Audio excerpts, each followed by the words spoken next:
Hello, and welcome to Final Show Films. I'm John, or Senstaku, as you might know me on Twitter, the executive producer here, and I just want to thank you for watching.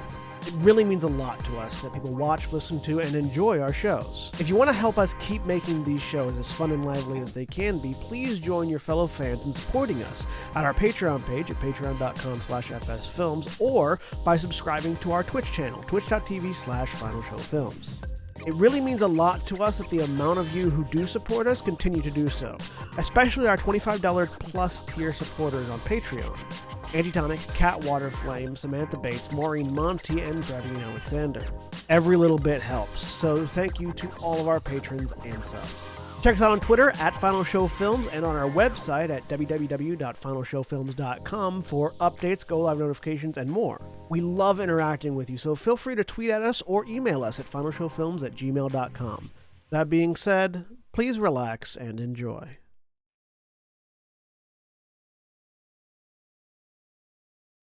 We're live. Hello, everybody, and welcome back to Star Wars: The Twilight Nights. I am John, your game master for the evening, and I'm joined to and also a person who just now, literally right now, remembered to go clear the dusty pool.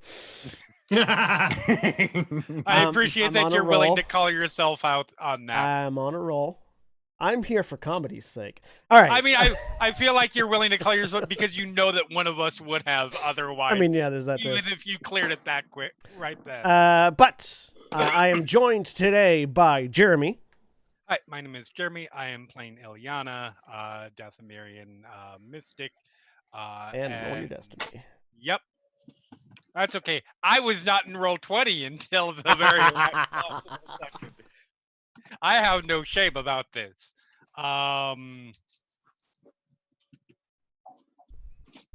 Wait. Did it roll? It Yep. did. It just the the results for some reason took a little while, but yes, one dark side. And William. Hi, I'm William and I'm playing Corsarath, the Sith pureblood Makashi duelist. With 2 light side. And Holly. Hi, I'm Holly. I'm playing Avazia, the pureblood Sith Juro Berserker. With a dark side. And Mara. Hi, I'm Mara, and I'm playing Nerese, droid counselor. And let's see here. That's a dark side. And Jack. Hi, I'm Jack. I am playing Raztatha, who is a Wookiee Xi'an expert, or slowly becoming one, at least.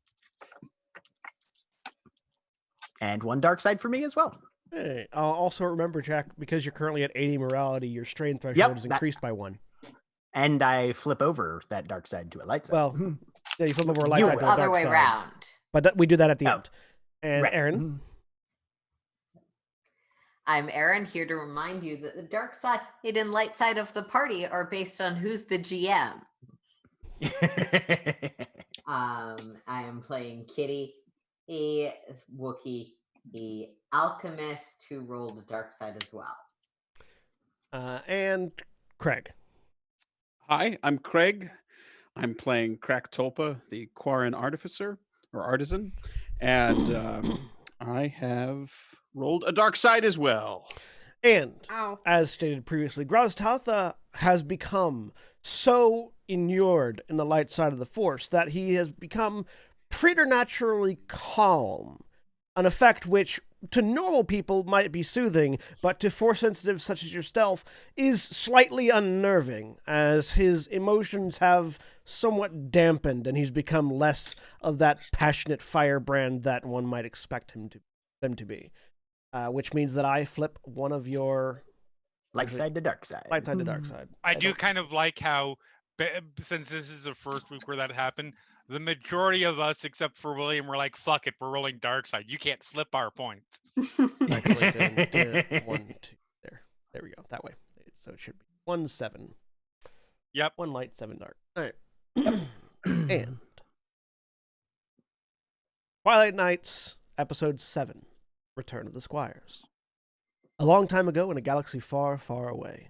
The year is 3643 BBY, or before the Battle of Yavin. 10 years after the Treaty of Coruscant was signed. I don't know why my Word document freaked out there, but it did. Anyways, The Galactic Republic's ongoing rehabilitation of the former city world of Taurus continues to meet with setback after setback. While a vaccine to the words cannot. While a vaccine to the virulent infection spread by the mutant rat ghouls has been formulated, the environment remains a haven of hostilities, from wild beasts, rat ghouls, and pirates to imperial subterfuge and attempts to undermine Republic restoration efforts. Meanwhile, on the planet of Eos, the Twilight Squires have reunited with their masters after the conclusion of their trials and the construction of their lightsabers. Amidst the ruins of a long-abandoned base constructed by the followers of Revan at the close of the Mandalorian Wars over 300 years prior, the Squires worked to fix a starship gifted to them in order to make their way home once more. As I can say everything but virulent for some reason. Anyways, we pick up. So, you have been gifted this starship, which from some of the outsider's perspective looks kind of like a pizza wedge with two vertical and wings on the ends where the engines are. Is it a pizza wedge or a pizza bigs? It's definitely a pizza wedge. Okay. With a cargo container God underneath. damn For it. furniture and Can't things believe like that. you're mad at me about the otter joke, and yet that's what you bring to the table. As Crack is fixing the engine and sort of leaning even more into his force powers as he does, unlocking certain abilities as he goes, the remainder of you have been gathered outside, where your masters Zook and Saris have been sort of gathered you. Saris, looking to the group of you. Very well. It's time to see exactly how much of your training you've put to use and how much you've grown since we dropped you off a few days ago. You three, she says, indicating Graz, Corsarath, and Avasia, with me. The rest of you with Zook. They divvy you out and separate you out to begin training. This is where the effects of your spent XP for anyone that bought extra force powers and things are going to be occurring. So essentially, Kitty goes and sits in a corner and does alchemy. Yeah. So Zook takes Kitty and Neres and Ilyana and basically just sort of gets a feeling of gets a feeling for how your particular powers have grown, giving you bits of insight into how you might use them, giving you some suggestions as to what works for him, what might work for you to help you expand your repertoire of abilities as far as that perspective. Saris takes the three others off into an open field and lightsaber fights them with their new lightsabers. Yee. Many of you, this is your first time seeing Saris actually ignite her lightsaber because so long as you've been using training sabers, she basically didn't bother with a saber. But now that you have true lightsabers, she ignites her own, which is this over-designed piece of kit. It is a fairly large hilted item in and of itself, looking like sort of a large crucifix almost.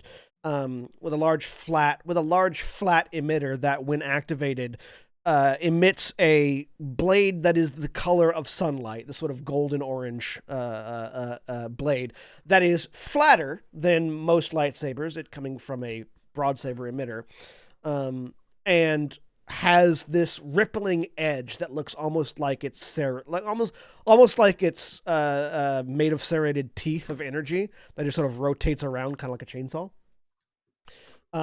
Just along the edge, though, as it's been flattened out with two little crossguard bits that extrude out, forming an energy blade and crossguard rather than the off-board emitters that most double blade crossguard lightsabers have. And she puts you through your paces. You very quickly see that she has been drastically holding back on you. Given the amount of force she's putting behind these blows, but you find you're able to keep up with her assault as you're defending yourselves. And a few of you find that through this training and through the application of things you've been learning on the planet, you have come to use the force in different ways or learn to maneuver in different ways. Graz, I think you took Enhance.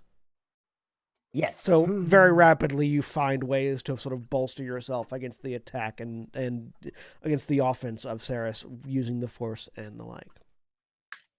And while you're all training, over the course of the next day, this sort of very intensive, focused training takes place. Towards the end of the day, Crack, having made quite an amount of advancements with your force powers and your ability to sort of sense the problems and things that are wrong with the ship, you actually managed to finish repairs on the ship a few hours earlier than expected. And as the light of the long day begins to head towards twilight, all of you that are outside the ship hear and feel to an extent this pulse and thrum as the engines of the ship come online. So, just a thought. Are you sure I should be with the Miz? Because the XP that I spent was on becoming more badass and fighting for this last one. Whichever side.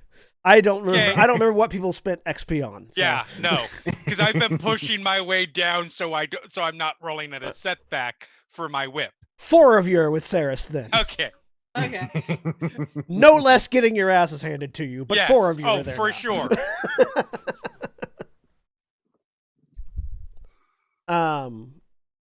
But yes, as your training comes to a close, the engines of the ship power on. Crack, you have succeeded in repairing the ship. Excellent. So repaired. Now time for improvements. So I'm gonna.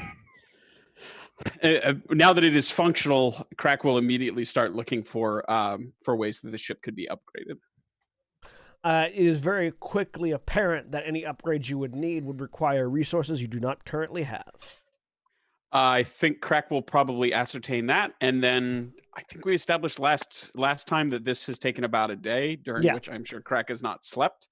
That Crack will walk around saying, "Well, that's something to revisit," and will immediately fall asleep. Just Probably in the engine room. Hit the ground. So awesome. Any of you that get onto the ship find a passed out Crack in the engine room. I should take him to bed. Clax is trying to pull a. Someone help me Someone move is going to over have. him. I will help, but someone will have to fly this thing. I can fly. Excellent.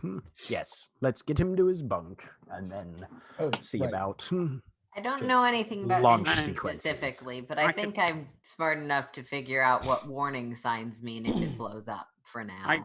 I can fly, but the jellyfish. No. No. Giant Wookiee hand just sort of patting you. Okay. Get him to his bunk. Look, he's got 2 eyes that are both pointed in different directions, and they're not even blinking at all. No, that's not a good sign. Crack is moved All right. to bunk. Let's see how this thing flies. If you want to put that text on the map layer, John, because I realized that we forgot to mark Crack's room when we were marking everything last time. You labeled the rooms. Cool. Where is Crack's token? Crack's Did you just right delete down your here. token, Craig? I don't think so. I think I put me in my bunk. Nope, you're not there. You're nowhere on the map. You deleted your You don't token. exist. All right. Now let me fix Well, that. I'll God just damn it, drag you Crack. back What a did I little tell bit. you about going out of phase with reality? I fixed it. Crack is so deeply asleep that he has left this plane of existence. It just passes out and through. Yeah. No, it's fine. It's just because Ilyana made sure that there was a pot of a small pan of water on the bed and rolled Crack face first onto the bed. So okay, wait, just he to be breathes, clear, but he breathes water, so it's yeah, fine. considering Crack is aquatic, you wanted to make sure Crack would have an even more restful, happy I sleep. mean, I'm That's not so sweet. Listen, Thank you, Ilyana. listen, Ilyana is a lot of things. A xenologist is not one of them. Squid face probably doesn't breathe water. So, anyways. Next morning, I want to thank whoever wet my bed. It was the best sleep I've had in weeks. Crack is put in bed. Crack pat. You notice that Zook has made his way to the lounge and is preparing some sort of food. And Saris is just sort of watching you all to see what you do as far as getting as far as getting the ship off the planet. All right, I go back up to piloting, which I'm assuming is this one up here. The command deck. Yep. And Graz is going because along. Crack is currently asleep. Kitty will stay in the engine room just in case anything goes wrong. Yes, please tell me if anything starts beeping. I have a lot of intelligence, even if I don't have much. Yeah. I assume I can. Flax will come with you, Kitty. Star Wars error messages. They're basically big red you can't miss it lights. So as you Nereus, as you go up to the ship and sort of start checking, preparing for the preparing for takeoff, an alert comes across the computer indicating that the transponder codes for this ship have not been set to an identity. Basically mean that the ship does not have a name. Ah, shit. I gotta name this thing. What does that light mean? That means that we do not have a transponder code. You have a transponder code. It just isn't set to a name. So it's basically like what that means as far as transit authorities are concerned is that this is a ship fresh off the manufactory.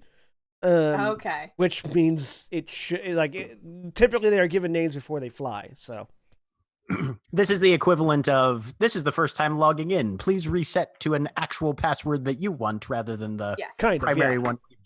Yeah. Yep. We need a name for the ship.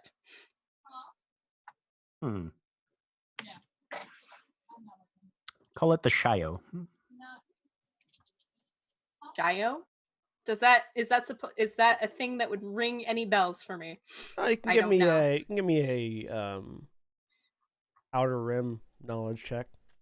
I think because she got her rim. Hang on, she might be mid rim. Hang on, let me verify that first. Xenology, maybe.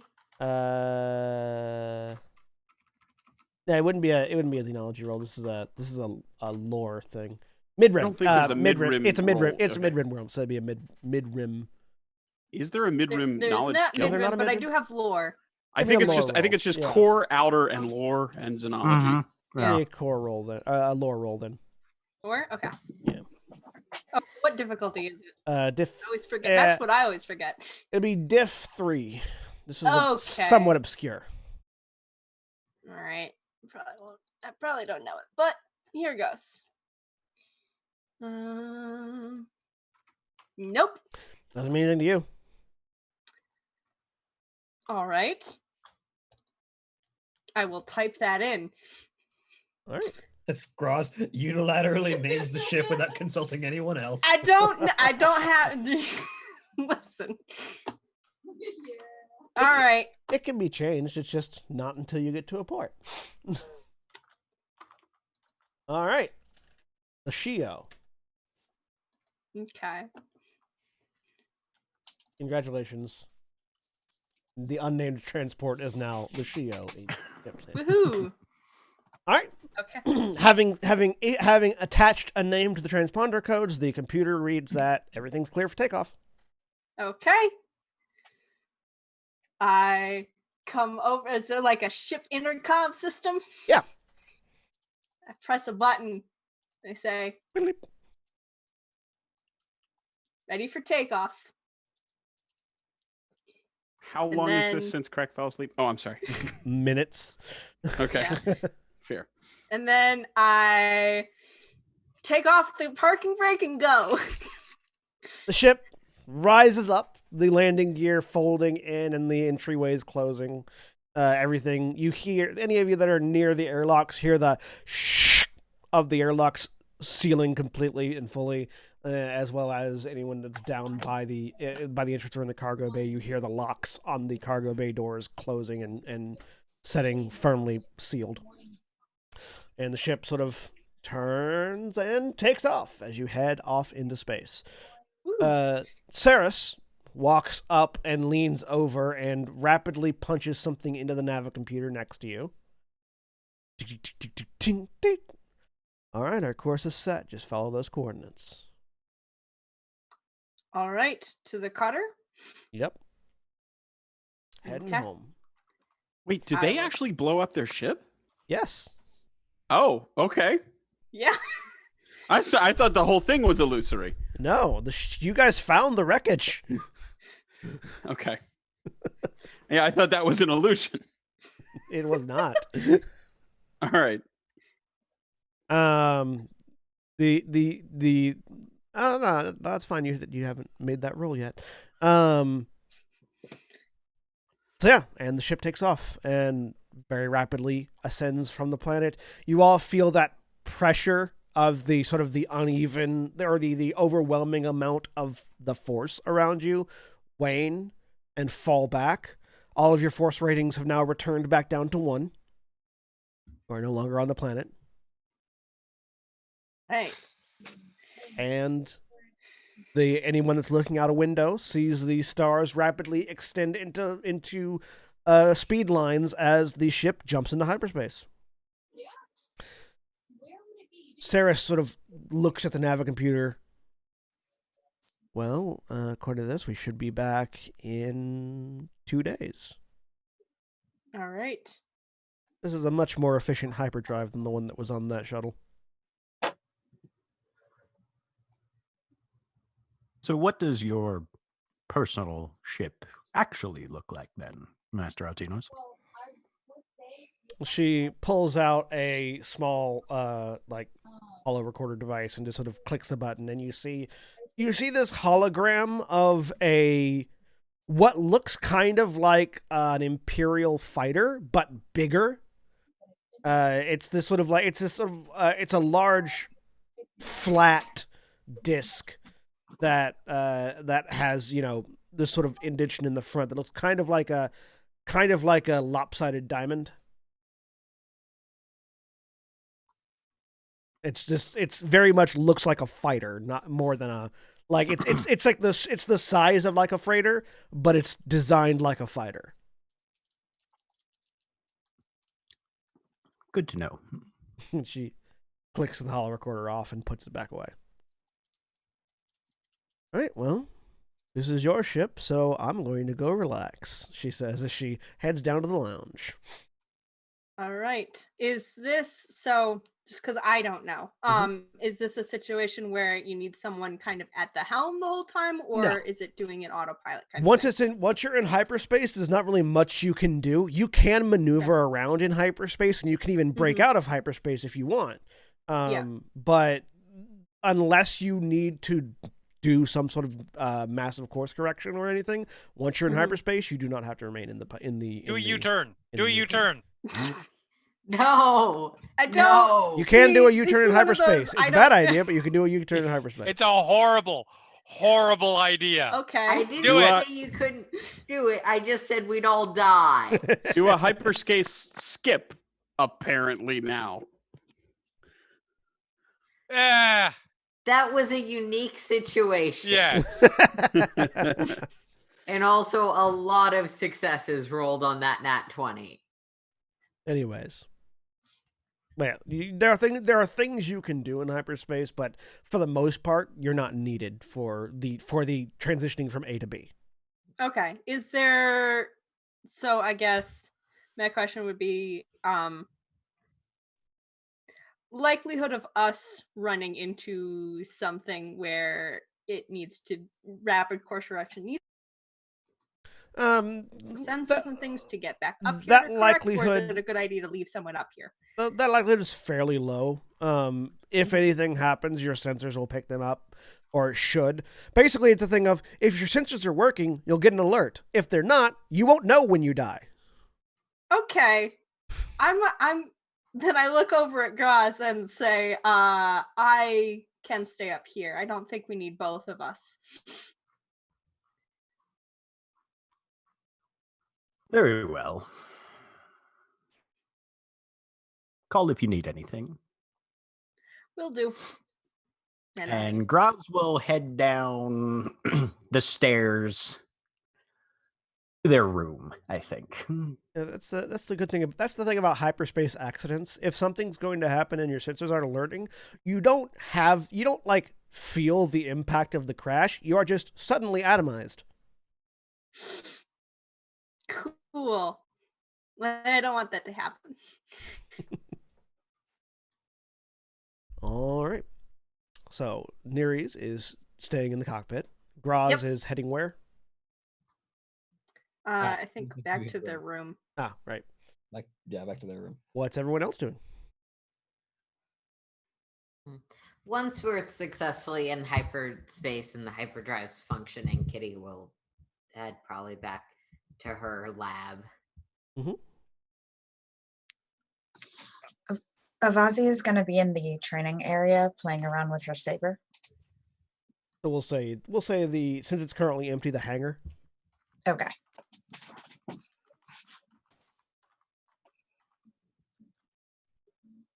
Hangar's probably as good a place as any right now. Corsarath will probably join her for that. Ileana's going to tag along, not just to mostly just be somewhere to hang out. She's noticeably calmed down a bit now that they're out of orbit of. Now they're away from the Force planet. Yeah, now that they're away from the London fog of the Force. Yes. That's fair. The London fog, the actual thing, and not the drink. Yes. Although the London fog of the Force, like the drink version, that would be interesting. What would that be? I don't know. Anyway. What is the...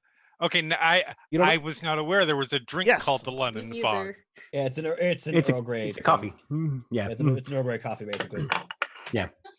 It's a latte. It's a latte made with Earl Grey tea. Oh, okay. Yeah. Ooh. Yeah, no, they're pretty damn tasty. It's not that bad. No, I was gonna say the only London fogs I know of are the things that Jack the Ripper kills people in, and the trench coats. A London fog is a hot tea-based drink that consists of Earl Grey tea, milk, and vanilla syrup.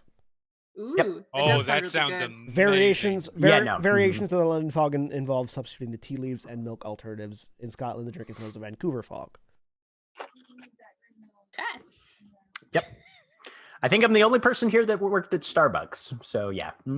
I know. It's a vanilla latte with it's Earl also Grey tea rather than espresso. It is also a very much like Northwestern thing. That too. Like I never worked at Starbucks. I did work at this little drive-through espresso coffee place that that would be too fancy of a drink for us. But it's very much a Seattle and BC, like BC Canada thing, It's and also then the sort of also a thing London that and Scotland thing. You can absolutely order at a place that doesn't have like menu lingo. You just have to say what you want. Yeah, I appreciate that they name it after each other. Yeah, that's good. Like that's kind of awesome. The two places where it's most commonly found are in the Vancouver area and in the London area. Anyways, fun story. I can't stand the smell of most nuts because I worked at that place. Oh yeah. Fair. Fucking hazelnut and macadamia nut. Fuck those smells. Anyways. So, you have 2 days before you reunite with the Aeon Cutter. Zook continues to make meals. It seems like he kept quite a bit of the food off of the ship before they blew it up, and thus will continue to make meals perfectly portioned for everybody. Saris lounges the entire time, emptying a bottle that none of you ever see her drink. You know she's drinking it because the bottle's getting empty, but you never see her actually put it to lips because she never takes her helmet off. Emergency induction port. Okay, so she's pulling a Kakashi. That's fine. Emergency induction port. That's a straw. Emergency induction port. I mean, it could just be some cup container with enhanced evaporation technology. Could be. That would be a waste of alcohol. It really would, unless You do it right underneath the helmet and it just misses up yeah, in there. it like Just atomizes it into the air, Anyway. and then everybody's getting drunk. I'm thinking of like the vapor rubs that you put on your chest, but Yeah. alcohol instead of mint. Aerosolized booze is the most Star Wars thing I've ever heard. Because Oh, do you know what's a man. really good idea? Take a bunch of young Force users who are trying to strike their balance and get them all plastered. You just Yep, no. just It'll straight happen, don't trash. worry. William, It'll happen at least once. William, the sound is just all right, all Yeah, right, it is, yeah, no, all it's right. Yes, it is. Oh yeah. Oh yeah. Anyways. I love that she blew up an entire freighter, and we're mad about the space Everclear that she's wasting. It was a junk freighter, Yeah, it's terrible. specifically put together to be blown up Junk later. Don't worry, you have a lot of the Crack nuts is and bolts muttering from it. about mechanics under his breath while sleeping and occasionally demands that we construct additional pylons. It's all good. So, over the course of the next 2 days, what are you guys doing, if anything? Graz will be spending a fair bit of time on the bridge, trying to familiarize themselves with the operation of this vessel. You find the controls are not like customized. They're fairly standard. These are this command module seems to have been something of a template. Looking around, you're not super familiar with starships and how they're built, but it's not like this was not unlike the junk freighter. This is not a ship that was thrown together from parts of different ships. It was built like this, and so the controls are fairly common. So what we're saying is that there are not a lot of special modifications. They are not. The Okay. only thing that would be considered a special modification is the fact that this size of freighter probably doesn't normally have the extended cargo bay that's suited for like a smaller ship. Mhm. But that's pretty much it. Okay.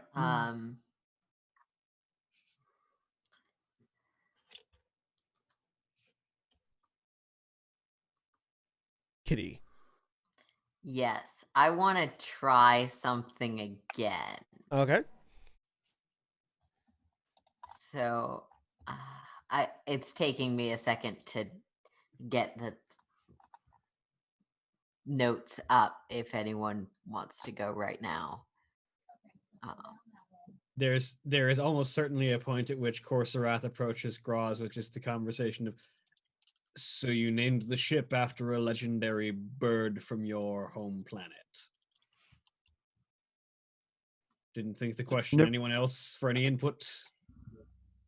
Nerys and I were the only two there, and these things can be changed. Ships have But- an intercom system precisely for that purpose. We were leaving, and it seemed appropriate. I was being guided. If you would prefer to alter it, I have no objections. I don't particularly. It's just a matter of communication. Corsarath is put off by the fact that he wasn't asked, not by the name itself. No one was asked, honestly. Also, you seem to have something of a history with this bird, and isn't it something that Wookiees like to hunt? Very much not. The Sheo bird is a portent of peace, albeit predatory in its own way, but has specific cultural ramifications for prosperity and well-being of those fortunate enough to be able to spot one. It seemed appropriate at the time, given circumstances. But again, should our destiny be taking us in different directions, a change of nomenclature might be valuable, and I will certainly consult with anybody else before, as you said, making a unilateral decision. Mm-hmm. I don't know how much I trust that, actually. Then I suppose we will wait and see. Right. I think that's the end of that conversation. Just kind of walks off. Fair enough. Kitty, who assumes that by the nature of Graw's acting, Kitty has been consulted in as much as needs to happen, is doing something else. And I did pull up the sheet. So, John, I want to try again, now that I've actually leveled up, at making that fetish of fear. All right. We pull up, it's in unlimited power on page what again? Page 85 is the easiest thing to look at. It's the table. Yes. And That's gonna I believe we decided that if I got advantages, I might be able to use them to infuse that rune into it. Yes. Okay. Oh, no. It was the difficulty was up by 1 if you wanted to infuse the Right. rune. That was Okay. it. I'm doing that again. So, yes. I'm So spending a light side point on it. And all right. I also now have the alchemical arts talent at rank 2, which I'm putting in chat. After making a crafting check to create a potion or talisman, the character may choose to suffer strain no greater than twice their ranks in alchemical arts, 4 at the moment. For every 2 strain, they may add light or dark to the results. All right, cool. So I'm going to since say it says after, yeah, I'm also going to say the mechanical aspects there. The you also suffer 1 conflict per thing. Because we're a shifting thing. If you ever drop to a dark side force user, that would be if you add light, it would add conflict. Yeah, that's what the playing a dark side part of this book had implied. Yes. I just want to make sure that was clear. Yeah, no, that's useful. So yeah, using a light side point, upgrading my thing by 1. I get to make a lore roll, and then after that, a force roll. So it'll be difficulty 3, discipline or knowledge check. Lore, not knowledge. Yeah, sorry, lore. Sorry, knowledge lore is the way it's formatted in. It's fine. Hey, you succeed. I'm gonna roll that force die, see if that can get me anything else. I think you normally roll your force die with it as well. This one, I yeah, can, though the text says after, which I thought implied I could make the decision later whether or not I wanted to roll. Got it. If you don't want to do that in the future, that's fine. No. I was thinking about the basic level, not the talent. Oh yeah. Because it's normally you roll it with the creation check, and then the talent lets you add additionally to it.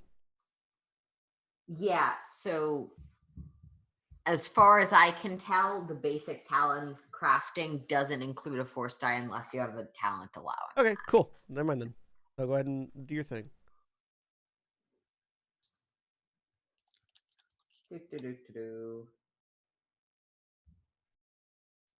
That doesn't seem like it rolled. Let's try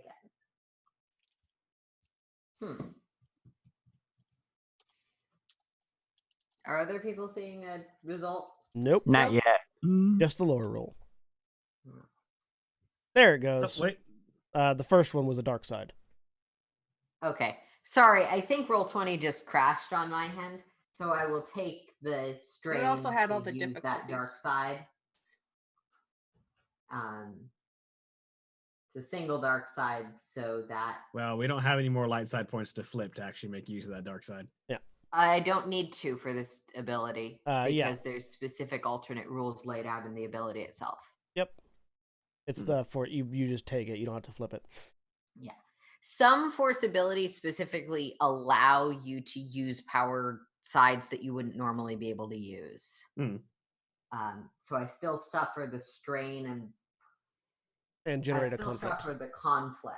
Yeah. But there's no need to flip a force point for it. Yeah, you still take 1 strain and 1 conflict. All right. Would you like to use that dark side? Sorry, I get to use the dark side. Because dark side effects used in creating give me things I can do. Oh. Yeah, because the effects that you can spend on the talisman creation are based on what's you're used. right. So getting a dark side actually is like getting a failure. Yeah. You know what?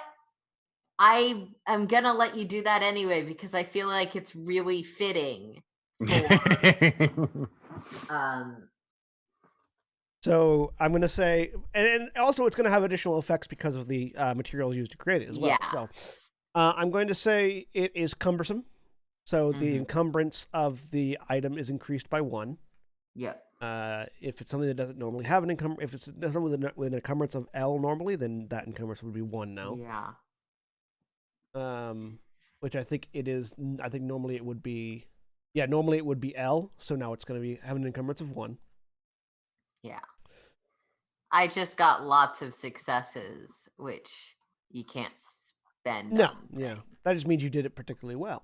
Yeah. And in this case, so your fetish of fear, normally, you can choose to have an enemy character attempting to move into engaged range. First, make a fear check as an out-of-turn incidental. If they succeed, they can move as desired. If they fail, they cannot perform the desired maneuver, but can still perform another maneuver instead. Because you created it with the Sith rune in it, if they fail, they can't move. They just lose their turn. Okay. Dope. Lose or the they, maneuver. they lose their maneuver, yeah. Lose the maneuver. Yeah. That's pretty cool. So it's this fairly chunky, almost necklace wrap talisman that has sort of hidden behind the wooden main component, which is like some sort of symbol of an ambiguous face. Hidden sort of in the back of that is the rune for property. Because that's the only one I know. Cool. So you may choose to make an enemy character attempting to move into engaged range. Make an average fear check as an out-of-turn channel. They succeed. Desired. If they fail, they do not move and lose their maneuver. There, I just put the Sith-empowered fetish of fear description in chat for you. So a fear check is just a special type of discipline roll, right? Yeah, it's a discipline check. Yeah. Yeah, it's a discipline check that can be. It's a discipline check that is classified as modify your ability to feel fear, just like poisons usually. Anyways. Yeah, it's a discipline check that has different rules attached to it, which is why it's considered a fear check rather than a discipline check. Yeah, because there are specific talents and rules that affect fear checks, but not discipline checks in general. Correct. That is why it is worded differently. Yes, you succeed at crafting that and empowering it with a Sith rune. So, from an in-character perspective, after hours, maybe a day, because Kitty intentionally took more time than it absolutely needed to take, of random flashing lights and dark smoke billowing out of Kitty's room, she comes out looking very happy with herself. And I'm going to say you've already taken the corruption value for messing with the Sith rune previously. Yeah. I'm going to say succeeding is going to give you 8 points of conflict. Okay. I will. Would you like me to note them down now? Yeah, you can go ahead and just throw them in. Cool. All right. Anything else anyone else is doing over the next 2 days? Doing a lot of relaxing, centering. Yoga. I mean, Yoga exists in Star Wars. it does. Do we walk on with Ileana somehow having conjured up 2 goats out of nowhere that are just no. Goat yoga's a little bit beyond. That would require there to be reasonable goat analogs in the places where the people who do yoga are. Bantha Yoda. Or yoga. Bantha yoga. Bantha yoga. Oh God. All yoga. You just get All crushed yoga. beneath the bantha.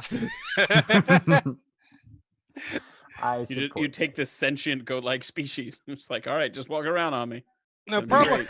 Like, I feel like you don't see much of her. Not at mealtime. Not anytime. She's just pretty much in her room most of the. That's time. good. I wanted to go find Ileana. Okay. Ting ting ting ting ting. Knock on the door. Enter. Yes. Hello. I wanted to see if you had any questions now that you had time to think. Sorry, what? Questions? I had asked you several days ago if you had questions. I don't remember that. All right. Well then, Questions about what? about my being a person.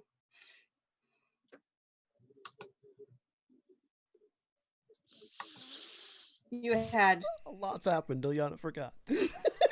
lots has happened.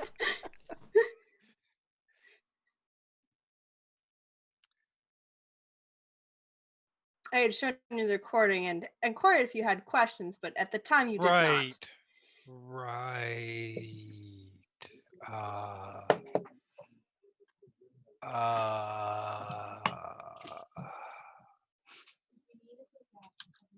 I mean,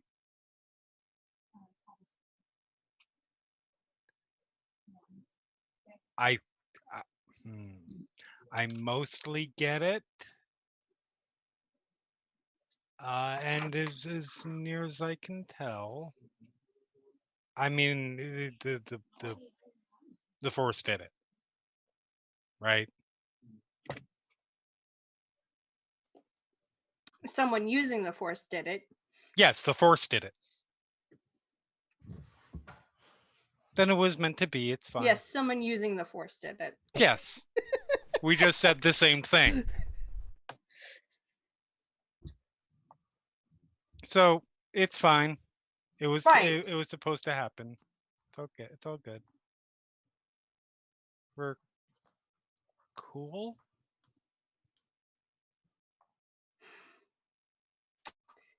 No. I fear that I may need to face the person who did this again. Then you have to do that. Yes. Yeah. They are quite strong. That's to do that. Yeah, I would imagine so. Mm-hmm. I do not wish to lose. I don't imagine you would. Therefore, I would like to make sure that I have a team that works together on my side. That would You would seem- definitely help in that. Yes. You seem much more reasonable at this point in our journey. Yeah, I can see how you would think that. Yep. Lost Aaron. Okay. Think? I mean, Is this not the case? I'm still me. Yes. We were no. Who are yeah. you? My name is Ileana. Yes. I have I'm- not been in training with any of you. until this. Right. This is the first time I have been in close contact with you all, especially you, who have avoided me. I am trying to understand you. I mean, well, okay. I guess what's the... So,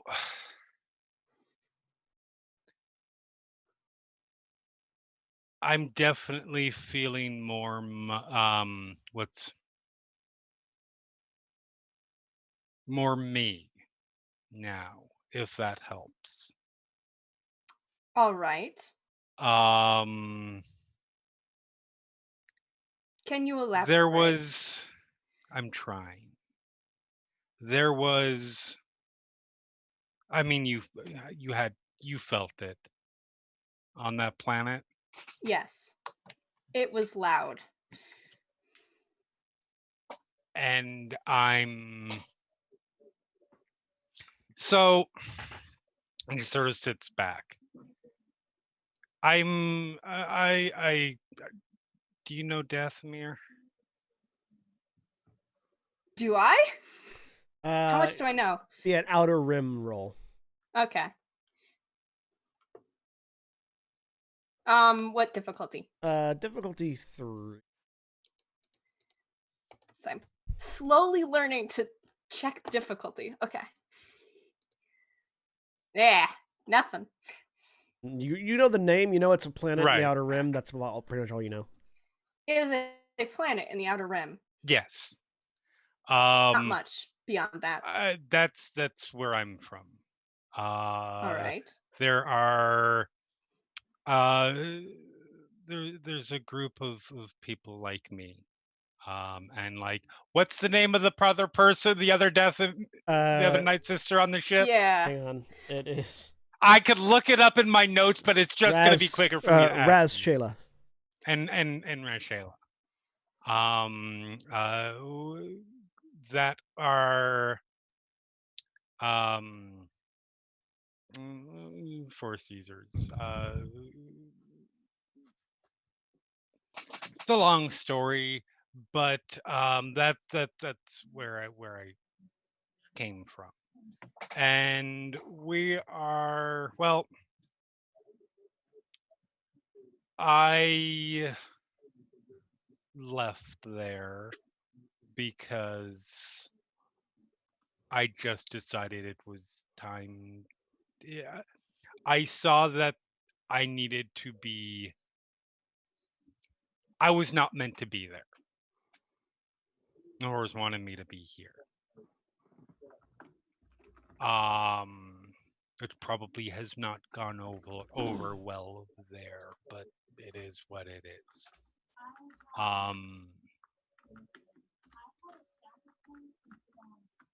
Do you I want feel to be very. here? Do you want to be here? I don't know how that's relevant. It's where I'm supposed to be.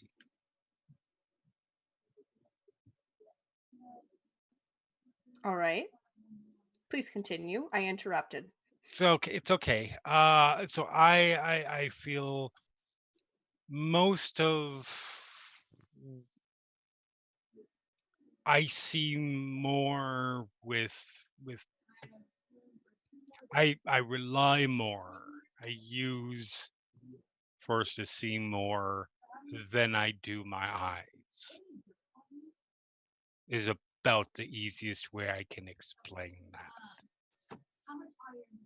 So imagine, or hear with my ears, or feel with my skin. So imagine if you're as attuned to that as you, if all of your attention is focused on that, and that's where you're used to. And if you can hear exceptionally well, and then you walk into somewhere where the sound is turned up to 9,000 by 9,000%.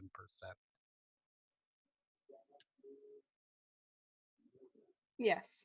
That's sort of where I was. I'm not there anymore, so I'm feeling more me. All right.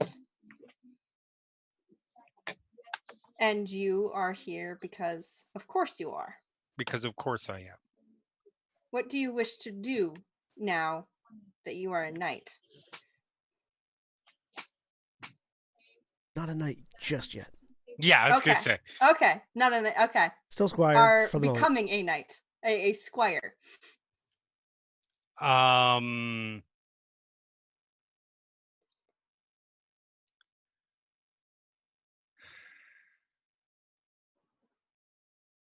Learn everything is probably the easiest way I can explain that. You are very similar to Crack. You we are This- getting this compares- we are getting along for the moment, so I will let that go for now.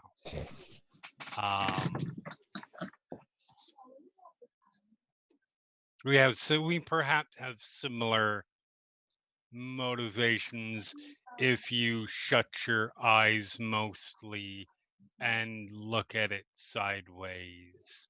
How are you different from Crack? Every other possible way. All right. I will leave you be now. Thank you for answering my questions. Very welcome. Exit. As you exit, Graz is walking past Nerys, and they just kind of say over their shoulder, I've been informed that Korsarath would like to be consulted next time we name the ship. And it just keeps going. Ah. All right. Is this an issue? Will the ship need to be renamed? Not at the moment, I don't think, but just for future reference next time we do. All right. And most of the time, Nuri setting up whatever I can in the med bay, which isn't much, and piloting and stuff, recharging. Okay.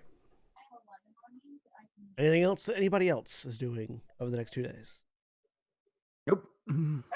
Crack will sleep for a good 12 hours, wake up and eat whatever Zuko's cooked up. And then are people still training? We lost Aaron. Yep, that's fine. Some people are. Avazi is going to be doing a lot of training and familiarizing herself with the ship. Okay. I think Crack will actually seek out the... I mean, I would assume that's not quiet, so he will head in the direction of where there's noise. It's very easy to find, and oftentimes over the course of the next day or so, the places where Saris lounges drinking is either in the lounge or in the where people are training. Never really interacting, but watching. And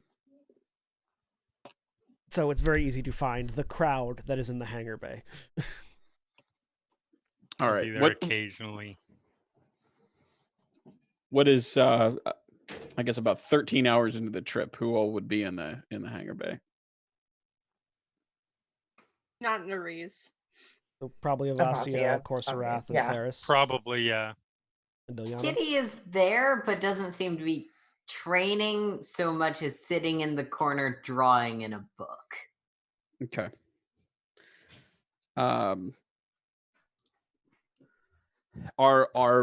Avasia and Korsarath sparring with each other? If Korsarath is up for that, she probably would be. Yep, probably. And he will come up sort of to the edge watching, and then put his lightsaber down way out on the edge of the, if there's kind of a ring, and we'll say, I got next, and we'll sit down and wait. There's other room over here if you want. Oh, do you want to spar? Sure. All right. Do you mind if I look at your lightsaber before we do? Yes. That means no, right? You won't let me look at it. Why?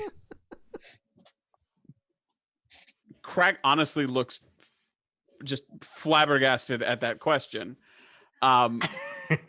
His tendrils flutter for a moment, and he says, "Because we all just made our own lightsabers. Aren't you fascinated to see how each of us approached it in a different manner?"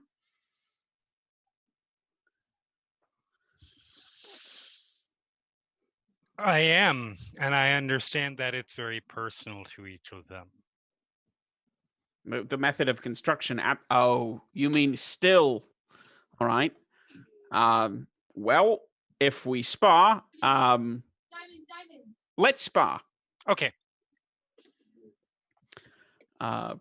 Crack will stand back and ignite his saber. He takes a what's the lazy lightsaber style? Nien something. Define what you mean by lazy. Not lazy. I was gonna say. That sounds judgmental. The one that is literally described as being the style used by people who focus on everything else other than their lightsaber training. Traditionally, more the like the mystic or so Niman, I think you're thinking of. Niman, yes, exactly. Niman is the mystic. Yeah. So he takes sort of just a very, very loose Niman on guard style. The diplomat's form. Yes. Yeah. Okay. Kush whip comes out. Why are you using your actual ones? You have training sabers. Okay. All right. So both of you give me just for shits and giggles, give me a lightsaber roll difficulty 2. Because the training saber does not approximate what she will actually be doing when she's trying to do things. So it's functionally this is useless. Terrible idea. I'm very excited. Please. And Crack has taken apart and rebuilt multiple training sabers. He doesn't have any interest in those. And again, this seems like the only way he's going to get to look at it. So, would I have recovered my wounds? I probably would not have by this point. You've had a rest. I mean, so, you yeah. slept for 12 hours, right? Well, I mean, my strain was almost at max, so that's gone. But what about my wounds? Let me take a look real quick. How many wounds you recovered? Would Graz have? Because Graz had like a critical injury. It's not Would that been be long gone enough. by now? It's not been long Yeah, enough it hasn't yet. been a week yet, I don't think. Okay. Yeah. In that case, can I help heal that again or not yet? Probably not yet. Not yet. No. Oh no, I Okay. mean probably because you haven't seen him since he woke not up. for the critical injury, no. Okay. Which was what Nereus was asking about. The healing of sorry. Crack is a separate thing, but Okay. Let me just take a look real quick. I forgot that people were still injured. You recover one 'cause wound Nerys when would you probably rest, wanna- so Okay. so Alright, yes, I'll put it to 2. so you would have your strain's completely back and you recover one wound after you rest. The healing of Crack makes it sound like some epic Mhm. trial that gets its own arc. There's also The a reason healing why I'm of not Crack. rolling damage for this. So Yes. all right, so we need a lightsaber check difficulty 2 from Ilyana. Yep.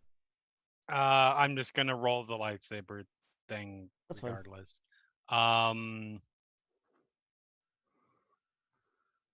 right, so this is pretty one-sided. As Crack as the two of you spar, where Avasia and Corsorath are fairly evenly matched, both being specialists in their own particular forms. This is much more somebody who doesn't specialize in fighting with a lightsaber versus somebody who, while not specializing in fighting with a lightsaber, has a very unique fighting style with their lightsaber. And so where you keep expecting the blade to be in certain areas when you parry, and it still is in those areas, but because it's a whip, it spins or it comes around and still tags you anyways. You do notice that you're not really taking a whole lot of damage with this. Like the lightsaber does still, when it hits, will still singe and cut, but it's not as intense a blade as even yours is. Okay. Crack is probably thinking, oh, this isn't a 1, 2, 3, or 4. Okay, so do I take damage? No, you don't take any damage. You're the two of you are just sparring until somebody indicates I want to kill the other. You're not taking any damage. Until they indicate that this session. Yes, at the moment. This in session. sparring. Yeah, exactly. You are definitely seeing though that fighting somebody wielding a whip, or at least a light whip, requires a completely different set of skills than the ones that you have trained. More zombies. All right. Yeah. Okay. Then Crack does a pretty poor job, but seems to be probably observing and trying and failing to defend more than he's attacking. Are you trying to analyze the light whip as it's hitting you? 100%. Give me a mechanics check, difficulty 3, because you're being. When one of you's done, I want to try. All right. Says to the room in general. Okay. Let's see. Any setback or just the 3 difficulty? Just the 3 difficulty. Okay.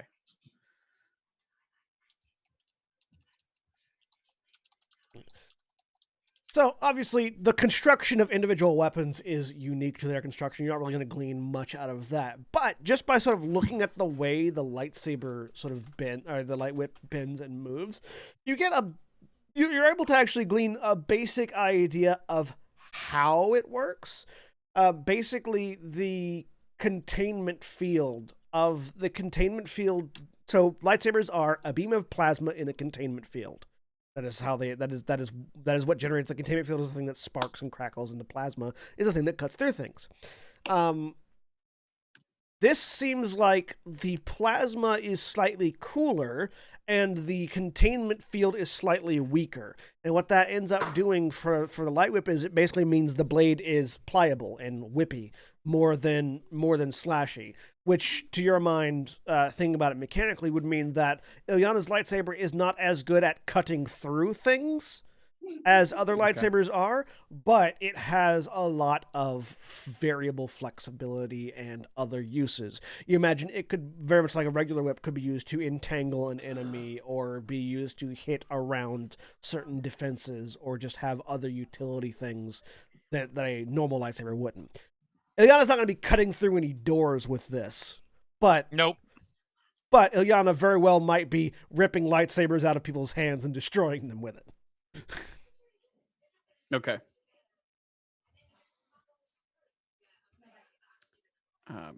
And Crack will, I think, continue as long as Ilyana seems willing just to beat the stuffing out of him, or until he, is physically actually starting to get after not little harm, but pretty beat up. After a while, it starts to hurt more. Okay. And Crack will step back and salute and say, "Thank you. I appreciate the opportunity." As Crack gets injured for his art.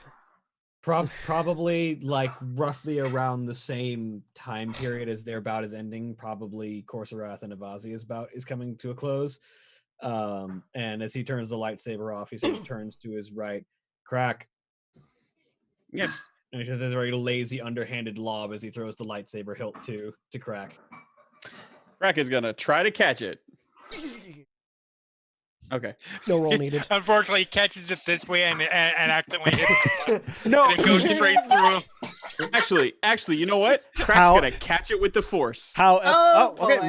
Make a move roll then. How Luke Skywalker handed most dangerous weapon in the galaxy. Immediately. Look right down the barrel. How episode 4 should have ended. He had no idea that's what it was. Oh, absolutely no, not. Didn't, it's great. But it's still fucking hilarious. It's hilarious. He's a mechanic. He looks at the thing. Look at that. I get to do things with that. Tasty. There shouldn't have been a difficulty on it. Tasty. No. So, ignoring the difficulty, you don't have any light side to flip at the moment. So, you reach out and try, and it just clatters to the ground next to you. Sorry. And Crack will pick it up. Don't disassemble it. You're free to look at it, though. Oh, thank you. I feel like this is the equivalent of Kid Cable giving somebody a grenade. Yep. Yep.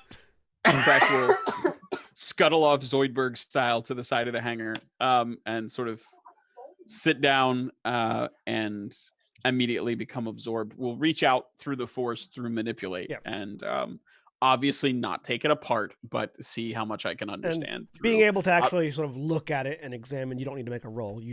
You understand the basics of a crossguard lightsaber and how it's been and how this one in particular. It's a very non-standard crossguard. Yeah. Yeah. Okay. I would. Does it have any open hard points? Yes. Because a crossguard. Yeah, it has one hard point open at the moment. Yeah. Okay. So that's that will probably occupy Crack for a while. So I think Kitty wanted next in terms of doing. Yeah, Kitty's gonna look to the three people who are all fairly good at actually stabbing things. Functional. This is probably about the time that Graz walks in as well. Yeah. It's got 2 hard points open, actually. 2? Okay. Oh, okay. Cool. Do crystals take up a hard point? They say crystals take up 2 hard points. Yeah, crystals take up 2 hard points. Depending on the crystal. My specialty is obviously in weaving the force, not punching it. But anyone want to try? I'll go. Okay, Great. let's do it. You can both give me lightsaber checks, difficulty 2. If Kitty fails too badly, is going to just conjure a weapon instead. Okay. Just as a heads up to the Yep, GM. that's fine. And I have just enough of all the stats that I don't have any disadvantagey things. Is there any difficulty on this? Yeah, difficulty 2. Oh, okay. Okay. Let's see Vasia completely out. Oh. That's a Warblade check, but Oh, guess he uses the same roll, sorry, doesn't wrong one. he uses the same roll though, doesn't it? I think. Oh, sorry. Hold on. There we go. All right. Well then. So, Dice disagree with you. Avasia, you encounter something very interesting as Kitty takes this, what looks kind of like, for anybody that's familiar with Star Trek, what looks kind of like the Klingon, what's it called? The Batleth? Batleth. It looks kind of like a miniature Batleth, but then a flip is switched and just a ring of energy connects the two ends as this large lightsaber chakram. And the thing that you're encountering as the two of you begin to go at it, Avasia, is you don't know how to parry this because you don't parry rings typically. You avoid them or you stab through them, but you don't parry them. And so your angle of defense is always off, and that just basically that weirdness is enough for Kitty to actually get the advantage on you as you're sparring with your lightsabers. It's a very weird thing to fight win their spars by element of what the fuck. Basically. And Avasia, you just sort of innately feel judgment coming from one area of the room where a bottle continues to empty with no signs of it being drunk from. Do I notice this being stressful for Avasia? Avasia, does that sound stressful to you? Yeah, no, I feel like her stress would be building throughout this. Yep. So at some point, Kitty backs away a few steps, puts the chakrama just on a belt, and uses the conjure power. All right, what are you conjuring? Punchy things. So just gauntlets? Yeah, Right. something that uses my brawl. I wasn't able to find anything in the books, but there's an implication. Yeah, so the gauntlets are just like +1 damage and Yeah, 5. essentially Wolverine claws. Yeah. I can. There's a bunch of stuff in Edge of the Empire I can send you after session. I'll look. Yeah, that's fine. This sort of green flame starting at Kitty's fingertips, just sort of wraps around hands and forearms, and these ephemeral green glowing gauntlets with some claws extending out of the back of them just pop into existence, formed from this fire around Kitty's hands and wrists.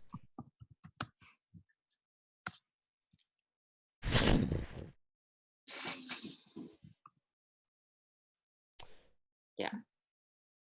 And that's going to be a melee check? Or a brawl check? I think Brawl it's check. supposed Brawl to be check. brawl. Yeah, so it's because going to be...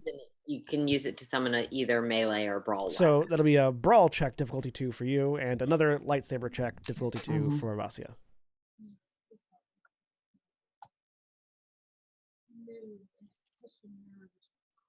At some point, we're gonna have to change that training lightsaber to your actual lightsaber.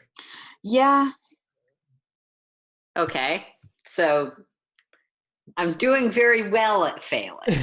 Yeah, so this is a much easier thing to fight against Avasia because it's just somebody with their hands, and so you're much more on the aggressive here. And Kitty, you're finding that you're not bad at defending with these. This is actually very easy to defend with because the defensive portion covers your forearms as well as extending a little bit further out. So you've got a much easier defensive time with these, but you're not able to get any attacks in. Your Avasia is just too good at leaping in and out of your reach. Right. Is what you're learning here. Yeah. Avasia, the judgment recedes. Avasia is still like Ever so slightly. Kitty would probably see Avasia is still getting even more stressed out and angry as this continues.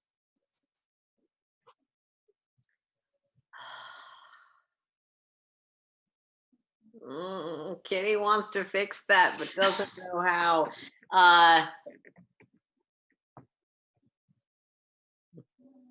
All right.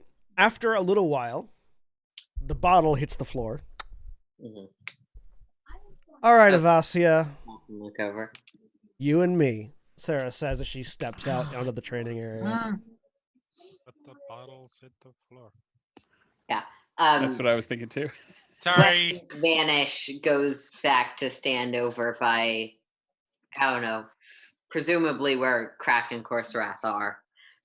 And Avasia's stress level. Corserath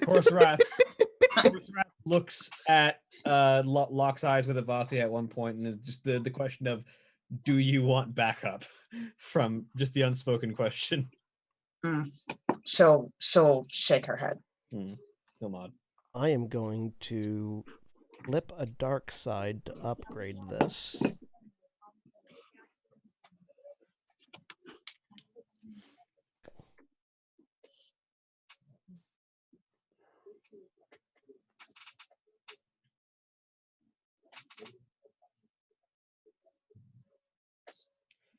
Okay.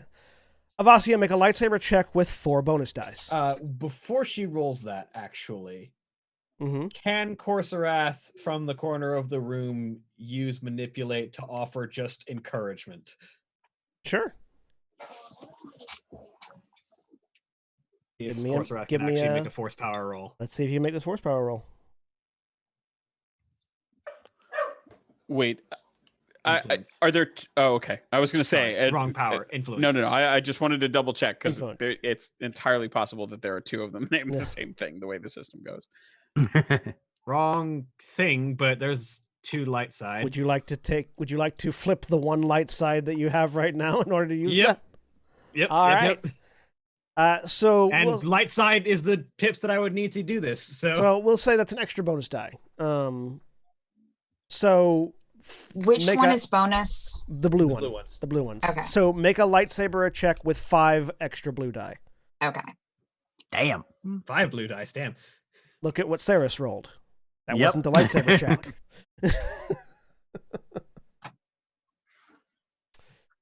So you begin to fight with Saris, and you begin to actually gain ground on her as this massive broad saber flips back and forth and defends against you. And you sort of see that Saris is on a defensive foot as you're attacking very aggressively. Those of you that are outside of the fight can see that Saris, while putting on the air of I'm going to kick your ass, is very intentionally leaving openings that Avasia is quick to exploit. And sort of from an observational perspective, you can see that Saris is teaching Avasia how to find exploits in a guard that is an unnatural guard, rather than actually attacking her. And Avasia, yeah, you sort of you're getting it now. You're sort of finding these points where the defense is lower and just sort of striking in and fulfilling that sort of that drive of Juyo, which is to find the opening, exploit the opening, strike hard, strike heavy kind of attitude. And you're pushing her back a little bit. Of course, Wrath. Is the Makashi, from your standpoint, focused more on the offensive or the defensive? Makashi strikes a balance. It is designed specifically to battle other lightsabers. It is meant to be a flowing style, something that moves from defense to offense, and is designed to put the opponent in a bad position mentally as well as physically. Would you be willing to demonstrate? Badly. I'll need my lightsaber back. Oh, once Master of course. Artinos is finished. Here, and let me know. I'd be more than happy to make some adjustments to it for you if you'd like. You have some additional unused space in here. We might have to talk about that. Also, just very quickly, out of character, somebody had something get its status degraded while we were on the planet. I think something was one of the somebody training savers. Yeah, one of the training savers. Mm-hmm.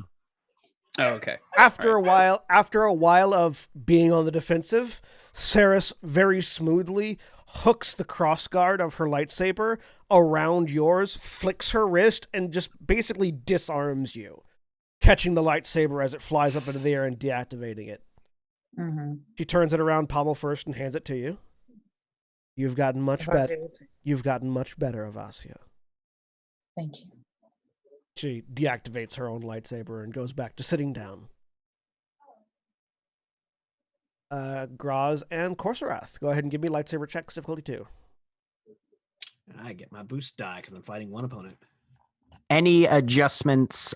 Graz is going to be going at this, trying to simply maximize their defensive capabilities.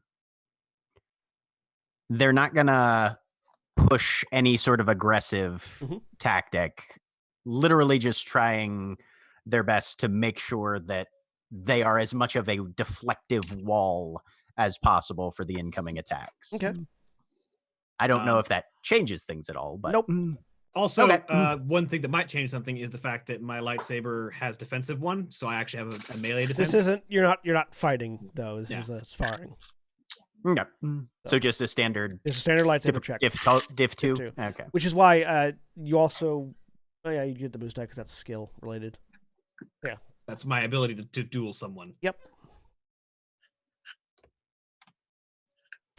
Yeah, you're actually pretty evenly matched, the two of you are, as Corsorath very clearly focusing on the offensive at the moment, as you're sort of pulling him into that offense versus defense fight, Graz. Your great saber, you're sort of spinning it around almost like it's a staff, but with only one blade, as you just sort of like rapidly rotate it around to always intercept every strike with this very, very classic defensive Xi'an formation. And with the 3 advantages present there, which is sort of what that signifies, Corsorath's style is definitely very much, as he said, there's a very psychological game to the way that Corsorath fights with a lightsaber. He very much creates what seems like an opening to bait, and then will strike from the opposite angle of where his guard would indicate. And the issue that you're having, Corsorath, at the moment is that Graz is not striking. Is not striking for those openings. So you're finding this weird equilibrium between your two styles. Yep. And yeah, Graz will just keep that up, and this is until definitely it sort of balances. Yeah. next to Avasia and Corsorath, this is definitely the most even a fight that has happened so far, or a spar. And once the spar sort of comes to a natural rhythm and stops, Graz will simply deactivate the saber back into the belt. Fascinating. Nereus, are you in the hangar too? Nope. Nope. Nope. Mm-mm. The intercom beeps. Beep beep. Yes. You hear Saris. Nereus, are you going to train with your new lightsaber, or do I need to come to you? No, I will come. Someone should watch the helm. It'll be fine. The coordinates are correct. All right, I come. Probably while that's happening and during the last fight. Nereus shows up. So, But Graz will continue with Corsorath. yeah, correct. Should You were- oh, sorry. sorry. Correct. No, just during that fight. Kitty, do you want to trade? And he'll hold out his new saber. Sure, just 1 second. Okay. And with no explanation, because there's an assumption Ileana will understand, a item is placed in Ileana's hands, not for practice fights, but you might find it useful. And you now have a fetish of fear that I will. A Sith-empowered fetish of fear. Sweet. That sounds like a thing. That's the Yeah, it makes people spooked when they try and come near you. yeah. if So you when you can choose to make an enemy combatant make an average fear roll if they try to move into engaged range with you, and if they fail, they lose their maneuver. It does have an encumbrance of 1 It's a bit bulky. because dark side, but It's dark-sided. and then very happy. Yeah, let's say. Was that what Crack was asking? Was to spar No. or to I don't exchange? think so. Right.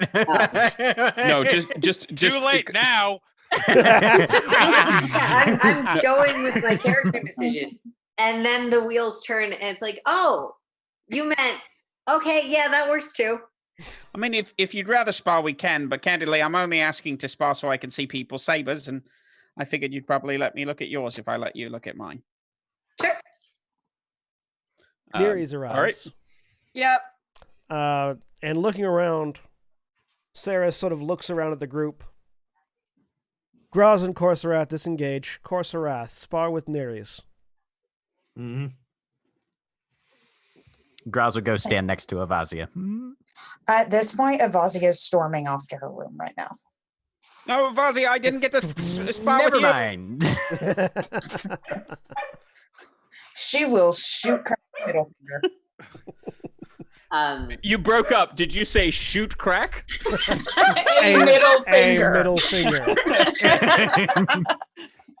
Doesn't have a gun at the moment. But after spending surprisingly little time just being like, I see, this fits you in terms of lightsaber and personality, Kitty will offer, even if Crack still has her lightsaber, fight with magic punches. Nereus and Corsorath make lightsaber checks, difficulty 2. Oh boy. Okay. Yeah. No, this is not gonna go well. I'm excited. This is gonna go terribly. Here we go. Corsorath make a Yep. Corsorath make a cool check, difficulty 2. Okay. No boost die on that. Good thing about cool. droids is that when you chop off their hands, it's easy to build a new one for them. So Corsorath, You're still chopping off their hand, though. That is true. Corsorath, you understand the reason why Sarah's put you with Nereus. Because of your particular ability, your particular style is focused on finding people's defenses and exploiting them. You are uniquely suited to training somebody who has not put a lot of time into fighting with a lightsaber from the ground up. Yeah. Are you going to pull your punches or not?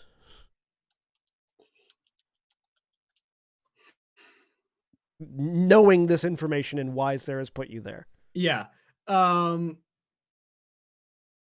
think he will initially pull his punches and begin to slowly ramp up just to make Nere's work for it rather than just letting them get comfortable. Okay. Lure them into a false sense of security and then destroy them. Excellent. That is the Makashi way. Anyways. It's true. So yeah, Nere's it's scary. You've never really done this before. Nope. But you get this weird sense of confidence isn't quite right. Okay. But it's almost muscle memory for muscles that don't exist. And that's not that would be the phrase even if you had musculature. It's this weird, what you're doing even though you haven't had a lot of practice or any at all with this. And you are, at first at least, able to sort of see where the lightsaber is going to be and interpose your own. And you sort of feel this back and forth connection in the Force between you and Corsorath, this pulling and pushing as the fight continues on. Eventually, it's more push than pull, as Corsorath begins to amp up and amp up and amp up until you can no longer keep pace. He's not trying to overwhelm Nere's, but he is trying to make sure that Nere's isn't getting complacent in the low speed.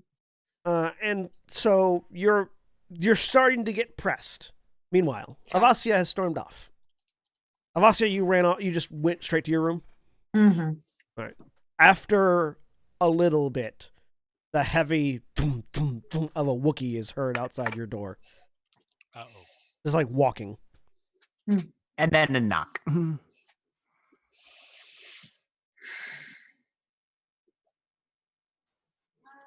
She'll open the door. There's Grouse. Yes.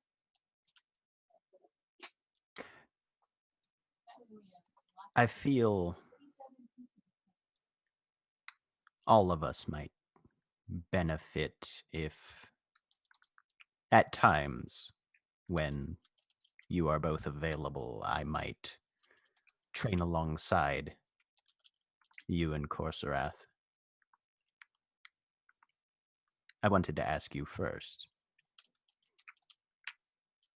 She'll nod. I don't know what sort of dangers we might be facing, but the three of us working together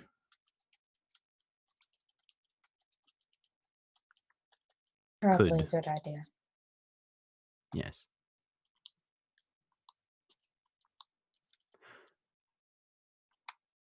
Is there anything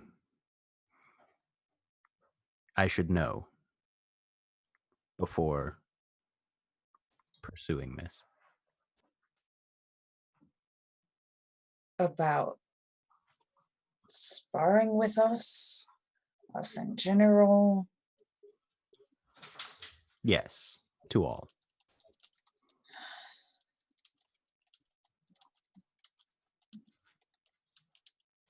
No. She's just going to shut the door in his face. Door slams. Graz just kind of stands there, and then they... Very well. And turns and walks back to the hangar. After a while, you have all thoroughly exhausted yourselves training with lightsabers. Because as light an activity technically as swinging a lightsaber is, because it's not very heavy, it's still a full body activity. Yeah, William? After he was done training with Nere's, he would have gone to his and Avasia's room. Yeah. You all eventually break from the training session. William? Yeah, so enter the room. Avazi is just sitting in the corner of the room, leaning up against the wall. You need to vent. No, I just needed time away from everyone. You look like you want to kill something, and I'm the only thing in the room. She'll smile. I'm not going to kill you. No, If but you Crack need to- came in here, then I will make sure the Quarren does not come into the room. Avasia, have you seen my Eliana is just pushing Crack towards the room currently. No. For no reason. There is a technological secret in this room, Crack. Okay. You must discover it. Take no. And see. Okay. The At You some need- point Hang on, they're still, afterwards. sorry, we're still in the scene. you do need to vent that frustration. I needed time away from everyone. I'm better now. She's obviously not better, but As I say, you don't look better. I'll be fine. Avasia, how many course, times have you told me the exact same?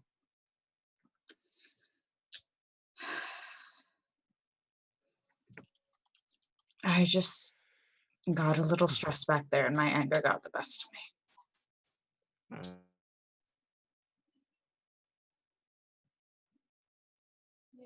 Control anger is to let it out rather than bottling it within. Sorry, the first half of that I didn't hear.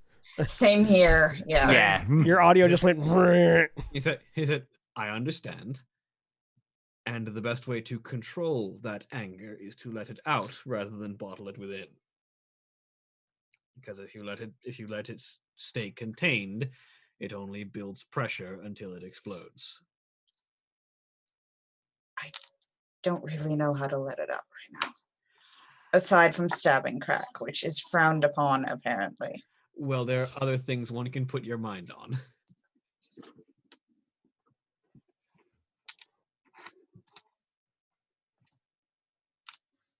And what would that be?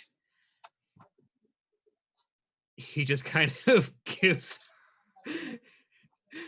He just kind of looks at her for a second. There are any number of distractions. Zombie and Reaper. She will stand there confused for a moment. Then the realization will hit her.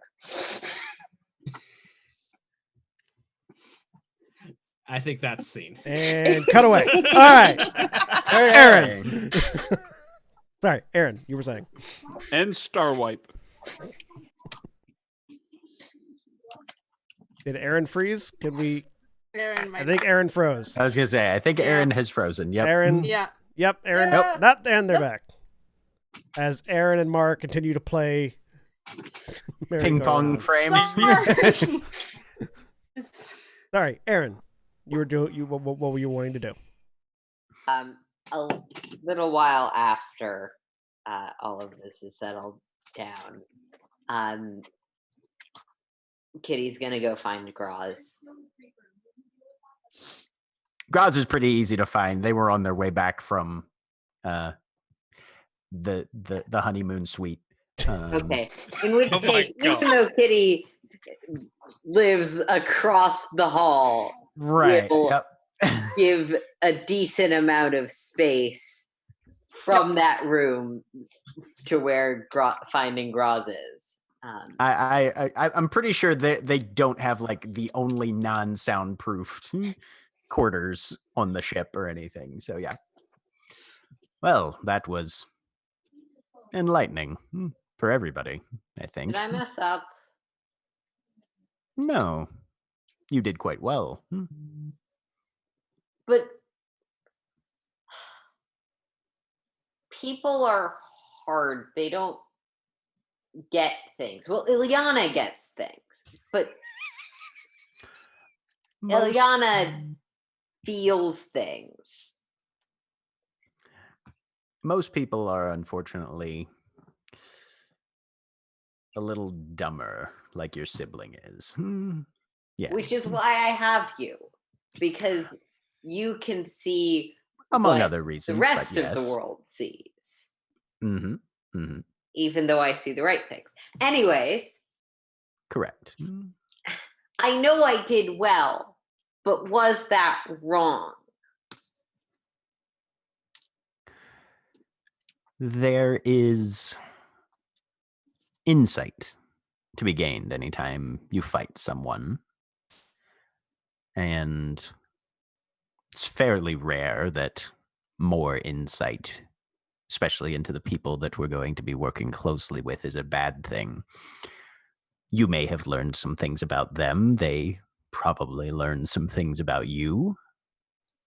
And the better we know each other, I think the better we'll work together. But I think I upset her, and I don't want to upset people. Well, I feel one of our parents told us that we could only control our own actions, not other people's reactions. And Our the parents world weren't is force sensitive. This is true. The world is flexible, as you've so often told me, and what needs to happen will happen. Vazia's anger showed all of us something about her, but more importantly, I think, showed her something about herself. Is it You didn't bad? do it on purpose, and self-knowledge is some of the most important knowledge. No, but I still liked winning. I still like it, obviously in a raw measuring, Vasia is better at this than me. I got lucky and I fight weird. Yes. Which showed you something about yourself, did it not? That I liked winning. Yes. I don't think there's anything terribly wrong with that. Take it in proper moderation. Are you going to go murder Avazia in her bunk now to ensure that she can never defeat you in the future? That is a rhetorical I was trying question. to figure out what kind of gift she would like. She's currently getting it. Dear God.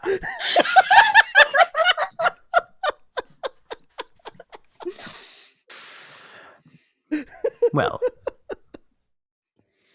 Luke, at that speed, do you think you'll be able to pull out in time?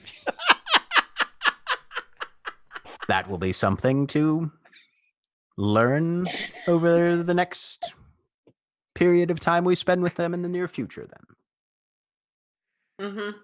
Well,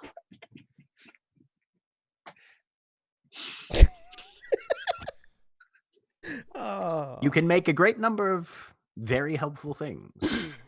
If you've made one thing for her, which I think I saw that you had, something different, something new. Something blue. does it have to be specifically new, or can it just be really useful? Useful, I think. New in the sense that it isn't something she already has one of.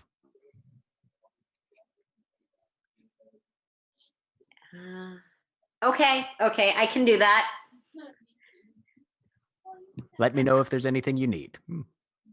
Just know that when we decide where we're going next, I want to go to something that gets us paid.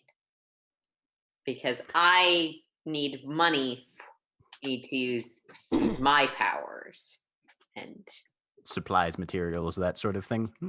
Yeah, I don't think Crack's vote is going to carry a whole bunch of weight, even though I think he also needs money for his powers. I'm sure he does, and we have a ship now. Crack is going to be even more useful than he already was. So Bye. Speaking of thanks. which, well, I need to go find him anyway, so I'll talk to you soon. And Graz is off to find Crack. And Who also is- the Quarren. who's probably tracking down Kitty unless she took her lightsaber when she left. You know what? Kitty is really absent-minded and probably did not take it. So Crack actually might be coming up to the door as Graz opens it. Boop. Oh, well, that's convenient. Now, Graz, just the sibling of the person I was hoping to see. She's right here. Yeah. But I want to see your saber later too, okay? That's actually what I was coming to see you about. Here, have a look. Well, let's all talk. Kitty, thank you. I think maybe you forgot this, or maybe you just wanted me to take a longer look. But either way, thank you. It's fantastic.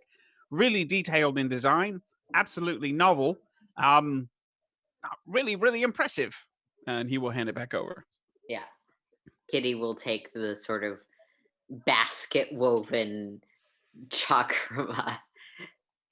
I am curious from Craig's perspective if while he was getting a mechanical look at Corsorath's lightsaber, would he have been trying to get an emotional read on the blade as well? I think I don't know if that would have been his focus, but I think because he was reaching out to the Force, that would have happened regardless of his intent. Because the blade itself is a significant part Corsorath's self-loathing condensed into a weapon. Okay.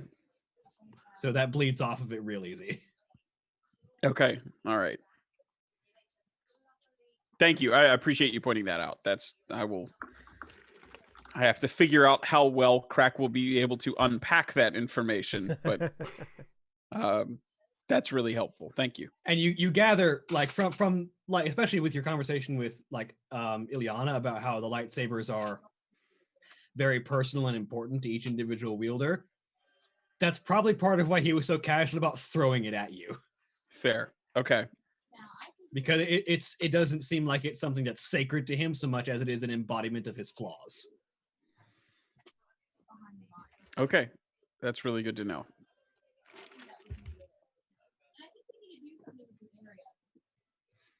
So Graz was going to ask Crack something, I think. No, Graz was literally coming to find Crack in order to let Crack have a look at the lightsaber, since Graz was picking up on the investigative nature of Crack's requests and decided to just head that off. Okay. So yeah. Sure. Graz All right. just hands you their lightsaber and then shadows you while you look at it. Okay. Do you you also probably don't want me to take it apart? No. Well, I can look at it right here. And Crack will just stand where he is in the hallway or still in the doorway and start looking it over. Do you want me to make a roll to do so, or what would you prefer? I feel like that would probably just be like a standard mechanics check, John? For what? Sorry, I was distracted by emails. Crack giving Graz's lightsaber the analytical once over. No, once as long as he's not having to do it like in combat, he can just do that. Okay. Yeah. Okay. Yeah. So just looking it over. Yeah, mechanically, it's got 3 empty hard points. It's very heavy and pretty unwieldy unless you've got a fair bit of muscle mass to bring it to bear. Does it have the stat unwieldy? It's cumbersome 3. Okay. All right. Crack actually looks like he's probably borderline, but seems to be moving it around okay. Mm-hmm. Yep. And given that it's a great saber, it's got, I think, 1 extra point of standard damage rating. Okay. Than most lightsabers. Okay. And there's a lot of organic material in it. If I recall correctly. Yep. Yeah. No, it's mostly wood on the outside. Okay. With and there's a couple siren fibers hanging from the pommel end, like a little knotted grip and tassel that of the extra material. Crack will look it over and mumbling to himself, say, "Now, do you think it still counts as cybernetics if it's plant-based organic matter that's involved? Probably not. Well, it's not alive anymore. But could it be? Probably impractical. Ooh, I do want to try that though. That would be cool. You mean if you had to like put it in a pot of dirt and water your lightsaber every day? I suppose so. Although there, you would know I better was than I. thinking Sufficient feed amounts of souls, but I guess we could do that. Water and sunlight also work. right, but there are also plants that I believe subsist on ambient moisture. Yes, this is Mhm. Crack and Kitty's science fair project that they're working on now. You mean like a bromeliad? To have independent light flowing through your lightsaber would be pretty cool. What if you put a filter on it to simulate the effects of natural sunlight from the blade? Well, maybe. Are you just to be clear, you're trying to turn Graz's lightsaber into a garden. It's our own grow I lab. think we're speculating Or about it more than planning to actually do it. Or a chia pet, one of the two. Chia saber. I mean, I think Kitty was probably thinking closer to having some sort of moss, but which, yeah, now that I think about it, would be a chia pet, huh? Fairly similar. Very efficient construction. You have a decent amount of space left over for modifications. If there's anything that appeals. Well, I'm not entirely sure as to the variety of modifications one could put on a instrument such as this, but perhaps yes. I was thinking of adding an overcharged power cell to mine as soon as we have the sufficient materials. It's a fairly straightforward one. We could get more creative once we have the materials, though. I'm not Kitty sure. was just talking about that sort of thing. Perhaps the next assignment we're sent on, we can keep an eye out for those sort of supplies as we go. Oh, indeed. That would be fantastic. And when either he's finished looking it over completely or before then, if Graz seems to be getting impatient, Crack will hand it back to them and wait and see if there are any other interactions or questions from either of them.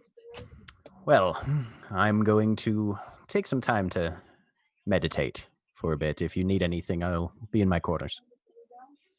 All right. Thanks for letting me take a look at it, Graz. Of course. And Kitty, thanks for the extended loan. Yeah, you're welcome. And Graz is going to go to his bunk and meditate. Their bunk and meditate. Be in their bunk. Okay, so the 2 days pass, and Nereus, you get an alert from the shipwide communicator saying that you're about to be dropping out of hyperspace soon. Okay. Crack will come up to the cockpit to help. Sorry, my internet has been flickering in and out for the past 5 minutes. That's fine. The 2 days have passed. Okay. You get an alert that you're about to drop out of hyperspace. As expected. So you should go to the cockpit. That's what I'm saying. Okay, dropping out of hyperspace. Yes. So you and Crack get in the cockpit, presumably. Okay. I will let everyone know over the intercom that we are dropping out of hyperspace soon. And get ready to do that. All right. So from the cockpit, you can see the coordinates sort of counting down, and then there's this. You all sort of get this. There's this sort of shudder as the ship comes out of hyperspace, and the streaks of light that have been sort of decorating your vision solidify once more into stars as you find yourself coming out of hyperspace just outside of the perimeter of a space station. The same space station that the Aeon Cutter that you launched from when the Aeon Cutter was docked previously. You see that it is still there, actually waiting for the ship to come in. As you exit hyperspace, there's a communication sort of twiddle, as if somebody's sending a message out to the ship. Someone from our ship sending it? Someone is sending a message to your ship, to the Shio. Okay, I will click on that to open it if that's the thing. Yeah, it opens up and you see the face. You see the robotic face of Biggs on the hologram. We're getting a transponder code for a ship called the Shio coming into the Aeon Cutter. Oh, hey, Aries. Hi, it's us. Coming back home. All right. Actually, yeah, Wedge is the big one. Biggs is the small one. Yeah. Or is it the other way around? It might be the other way around. This would be Wedge then. Actually. Cannot remember. This is that Wedge. was forever ago. Wedge was the big one. Biggs was the small one. Hang on. If I remember correctly. Because they were opposites. Yeah, they were opposites. Biggs was the big one. Wedge was the small one. This is Wedge. Oh, That's okay. Wedge, Easier to remember then. The Zerka droid. Yeah. The Zerka droid. The one that can talk. All right.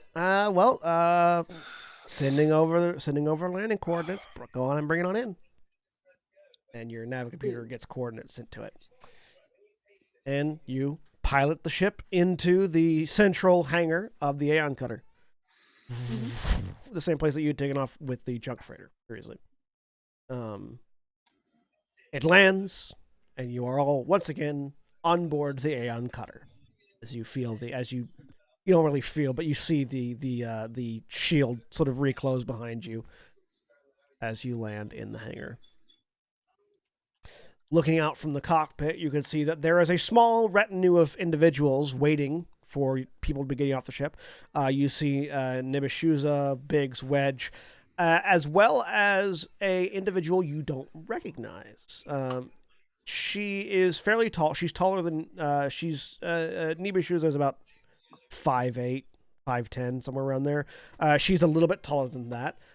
Pale skin, white hair, sort of long and billowing, hanging down the back of these white sort of long jacket and robes, with a lightsaber hanging at her hip, just sort of standing. Looks like they're talking about something and waiting on you all to disembark.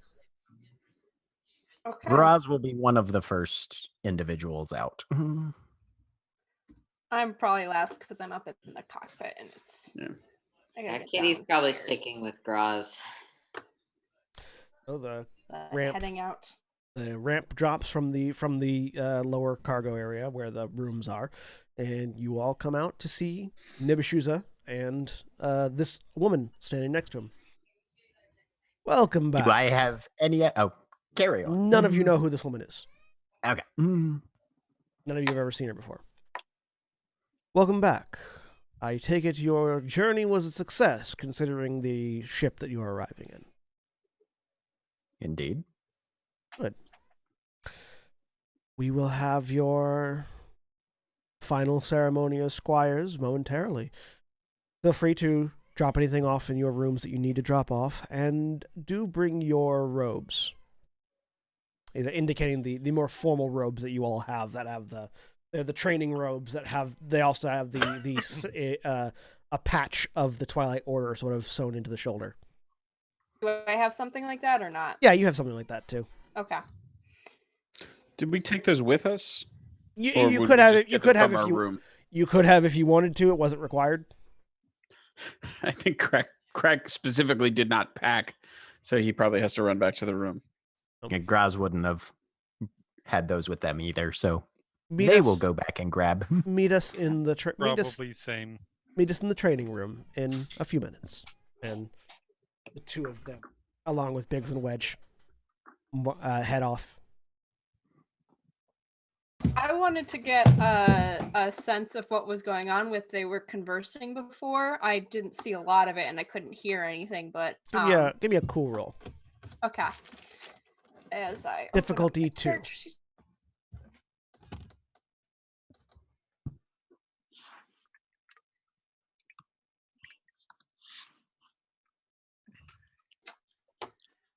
Damn it. Internet, come on. What was the difficulty? Difficulty 2. Okay. hey, a success. You definitely couldn't understand. You definitely couldn't figure out what they were talking about, but you did get sort of a sense of mood. Okay. They both seemed fairly calm, whatever it was they were talking about. So it wasn't like something that was an immediate threat or anxiety causing. I caught the last half of that. Sorry. Sorry. They were very calm. Whatever it was they were First talking part? about, they were Okay. whatever it was they were talking about, they were very calm while talking about it. So Okay. you still don't know what it is, obviously, but it wasn't anything that was causing anxiety or stress.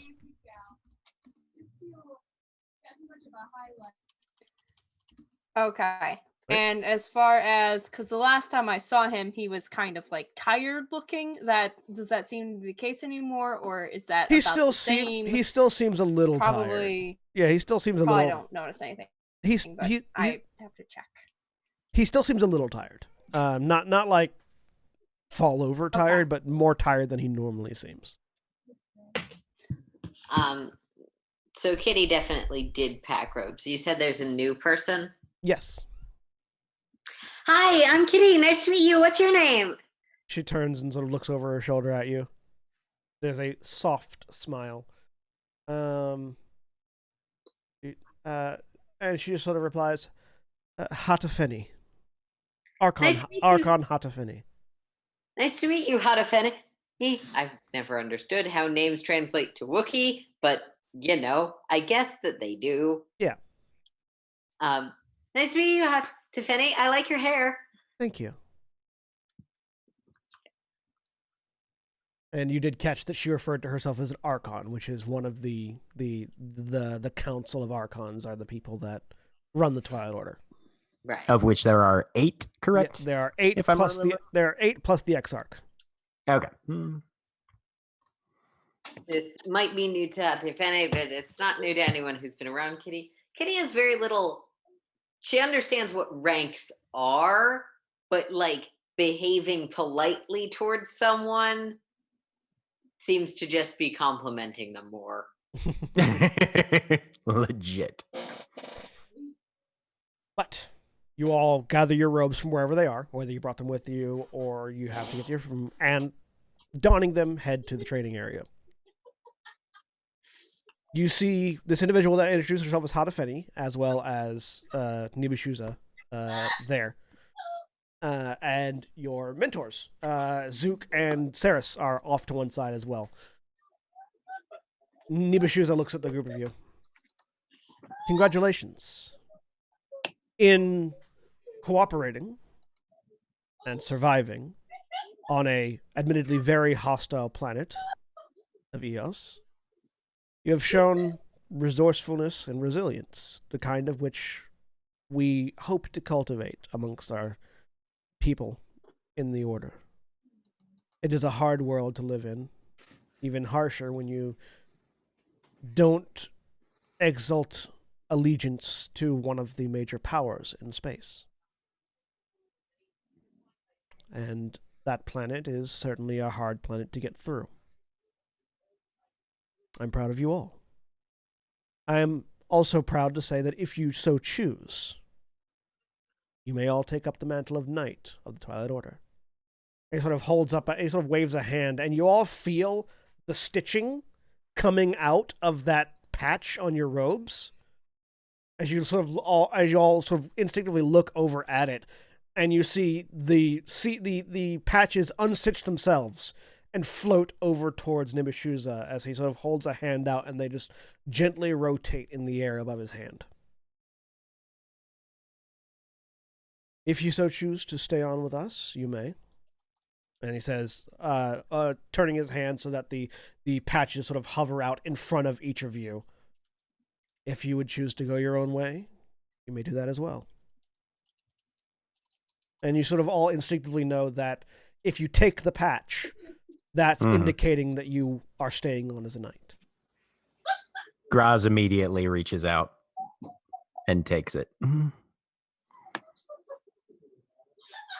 Yep. Same.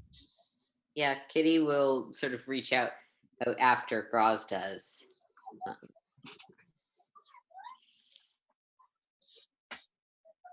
Kortharath will pause for a minute, and then eventually take the patch.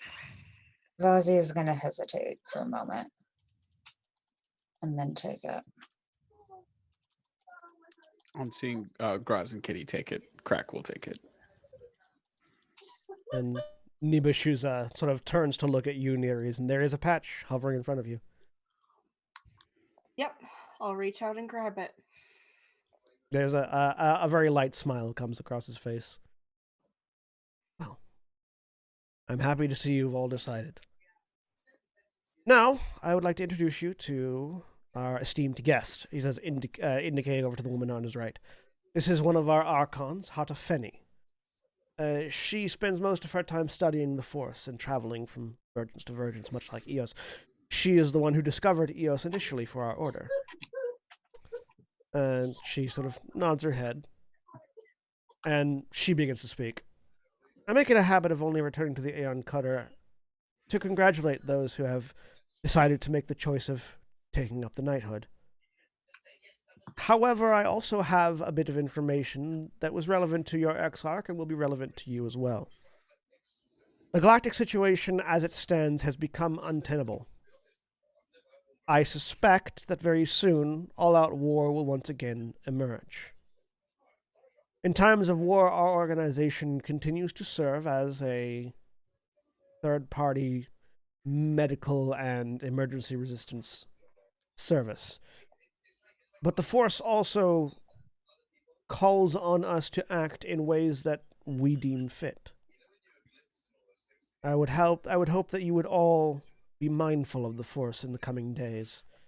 It may give you signs, may speak to you. In times of great upheaval, it is active the most. Be mindful of that. And take that into account with whatever choices you make in the coming days. And she sort of nods and turns and walks out, indicating with a hand towards Saris and Zook, who follow her, leaving just the group of you and Nivashuza, who produces a small hollow transmitter and sets it on the ground. Clicking it on, it erupts into a star map, and you sort of see the galaxy at large.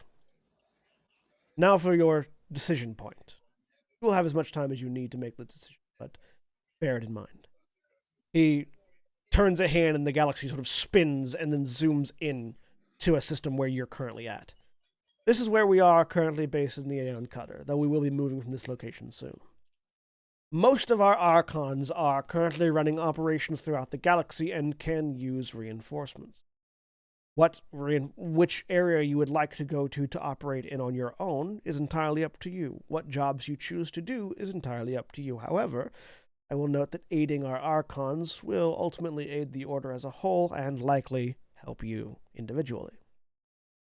He sort of spins the thing once more and highlights, as it comes back out, and highlights 3 sections: the core worlds, the outer rim, and the mid rim. Currently, we have 3 Archons that could use further assistance that you may choose among who, if you'd like to assist them, or if you'd like to go your own way and find your own path. It zooms in towards the core worlds. Archon Lotver is currently operating off of Coruscant. He seems to have discovered some sinister doings on the core world and the capital of the Galactic Republic. There will be tasks that he needs assistance doing, if you care to go into the core worlds and deal with the Republic. It shifts further out towards the mid-rim. Archon Roland Pantier is dealing with a civil war that is currently brewing on Alderaan, if you would care to help out with them. The Alderaanians have mostly remained neutral in the Galactic Civil War, though it seems that some issues may be occurring there to stray them in one way or the other. What exactly is going on, I'm not certain, but Pantier has requested reinforcements as well. And finally, it spins out towards the Outer Rim. Zilda, one of our Archons operating the Outer Rim, has been dealing with the Hutts and killing slavers on the side. If any of you have a particular need to rampage amongst the most lawless sections of the galaxy, Zilda has also requested reinforcements. Take the rest of the day to yourselves. Do whatever you'd like. Was that last request on Nar Shaddaa? It's in the Outer Rim. Just in Which the Outer Rim in general. Yeah, in the Outer Rim in general, which is where Nar Shaddaa and Nar Nal Hutta Shaddaa, are. Right, So, yeah. Mhm. A lot of things. Basically, I was gonna say to pretty much all hut space out there. breaking out of in-game dialogue. Basically, your options are, if you'd like to, you can go to Coruscant and help out one. You can go to Alderaan and help out another, or you can go to Nar Shaddaa and help out the third. Or you could do your own, or you could go out on your own and find things wherever they might find you. All right, guys. I suggest we split up 6 ways We only have one ship. and all go our own thing, We will but still definitely keep be the that way. game going and make John play 6 separate storylines at the same time because he left it open. Oh, look, you all died. Weird that. But take the I rest mean, yeah, of we all died because we tried to go 6 different ways with one ship, and the ship just split. it just cracks Also, apart. There are 7 of us. Yeah, well, the married couple obviously goes in one direction. Oh, right. Okay. Oh, that's Well, an I would option. think the I don't twins. go with my twin. Yeah. I mean, I think since Ilyana's player suggested, I figured it was assumed that Crack was shoved out in an airlock. Anyway, Take the rest of the day to discuss amongst yourselves what you want to do. You are under no obligation to aid anyone in particular. You can find your own path if you so desire. But let me know once if you've made a decision. You're free to go now.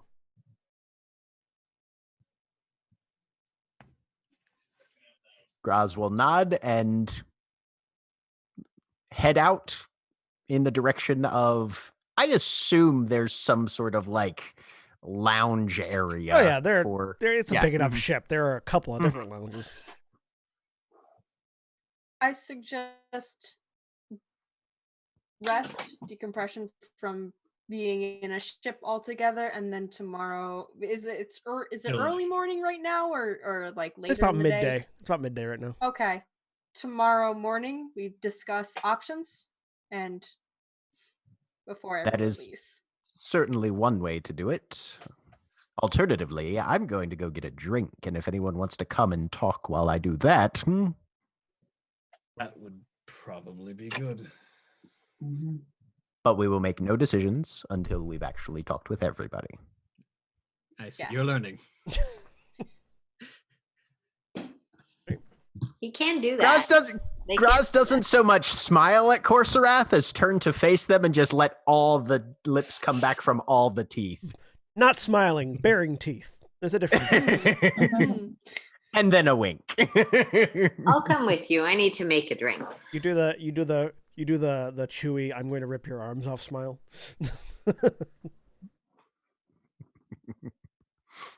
All right. How many of you are going to get a drink? Not me. Nerys doesn't drink. 4 of you. Unless I missed Jeremy's hand. Ilyana's a follower. All right. At this particular moment, at least. 5 of you go and get drinks. Crack desperately needs to go and jump Actually, in his Kitty water. Kitty has no sense of social decorum. Will sort of whisper to Nereus, you know that you can come to socialize even if you don't want to drink anything. I'm going to be making things, not drinking things. I am quite all right, thank you. Okay, bye. Crack goes and jumps in the pool. But we'll come later. Okay. To the drinking hole. He just desperately needs to hydrate. Needs a hydration session. All of you go to hydrate in various ways except for Nereus. Nereus is as hydrated as they get. As soon as they sat. Go ahead. As soon as they sat down with a drink, Corsair just immediately opens up with the 2 of us, he says, indicating himself and Evazia, will not fit in on Coruscant. None That of us, is true. not a single one of us, will fit in on Coruscant the way Nerys would fit in Coruscant on is Coruscant right now. better than anybody. Which out of game? Which mission was that? That was the inner course by. So, Yeah, Lotver. that was Exarch Lotver, right? Archon Lotver. Archon. Who Archon. all of you can make me a lore roll difficulty 1 for. Hey. Difficulty Sure. 1. Yeah, I'll difficulty try 1. I'll try and brave my I have internet a again. success. Hang on. Sorry. I'm trying to stay out of roll 20 because it sucks down and like immediately Right? starts to. Yeah, it's bad right now. But I'll try it. Yeah, roll 20. Roll 20's is having bandwidth issues because of the volume of people using it right now. Yep. But I will try and make that roll because I want to know if I know who that is. Is it 1? Yeah, difficulty 1. 4.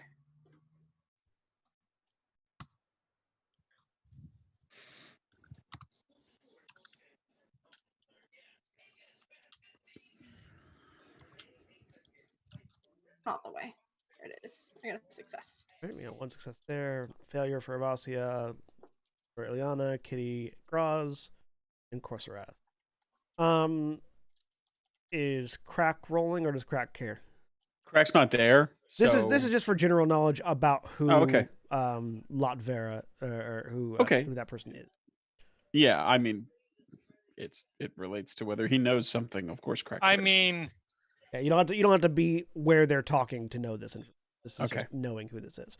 Okay, so Avasi is anyone who hasn't. technician, a scientific genius / sorcerer who hates this super powered team of 4 That for fool family members. Richards. I saw it too, Jeremy. I don't- Dr. Doom is from Latveria. Varia. Lotver. Okay. Archon Lotver. The only reason any of you know who this is because Cassilian works on the Aeon Cutter. That is the Archon that Cassilian works directly for. For those who don't remember, Cassilian is one of the Crusaders that works on the Aeon Cutter. He teaches Sheehan. He's a lightsaber. He is also a former member of Corellian intelligence. And Corsac? yeah, he's a former member of Corsac intelligence.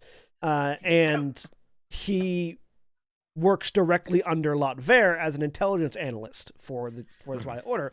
Lotver is a Claudite that is gathering information in the underworld of Coruscant.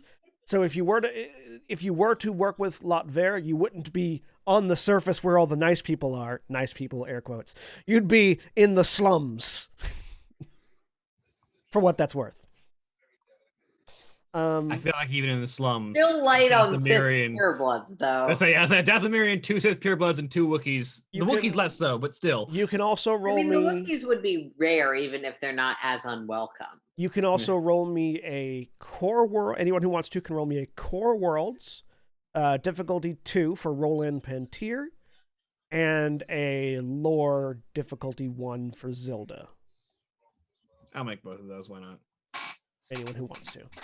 Here's the lore for Forward Zelda. core world difficulty 2. I am the Hey, master. Liliana's I'm gotta the wash goddamn again. master of rolls without results. Results. Jeez.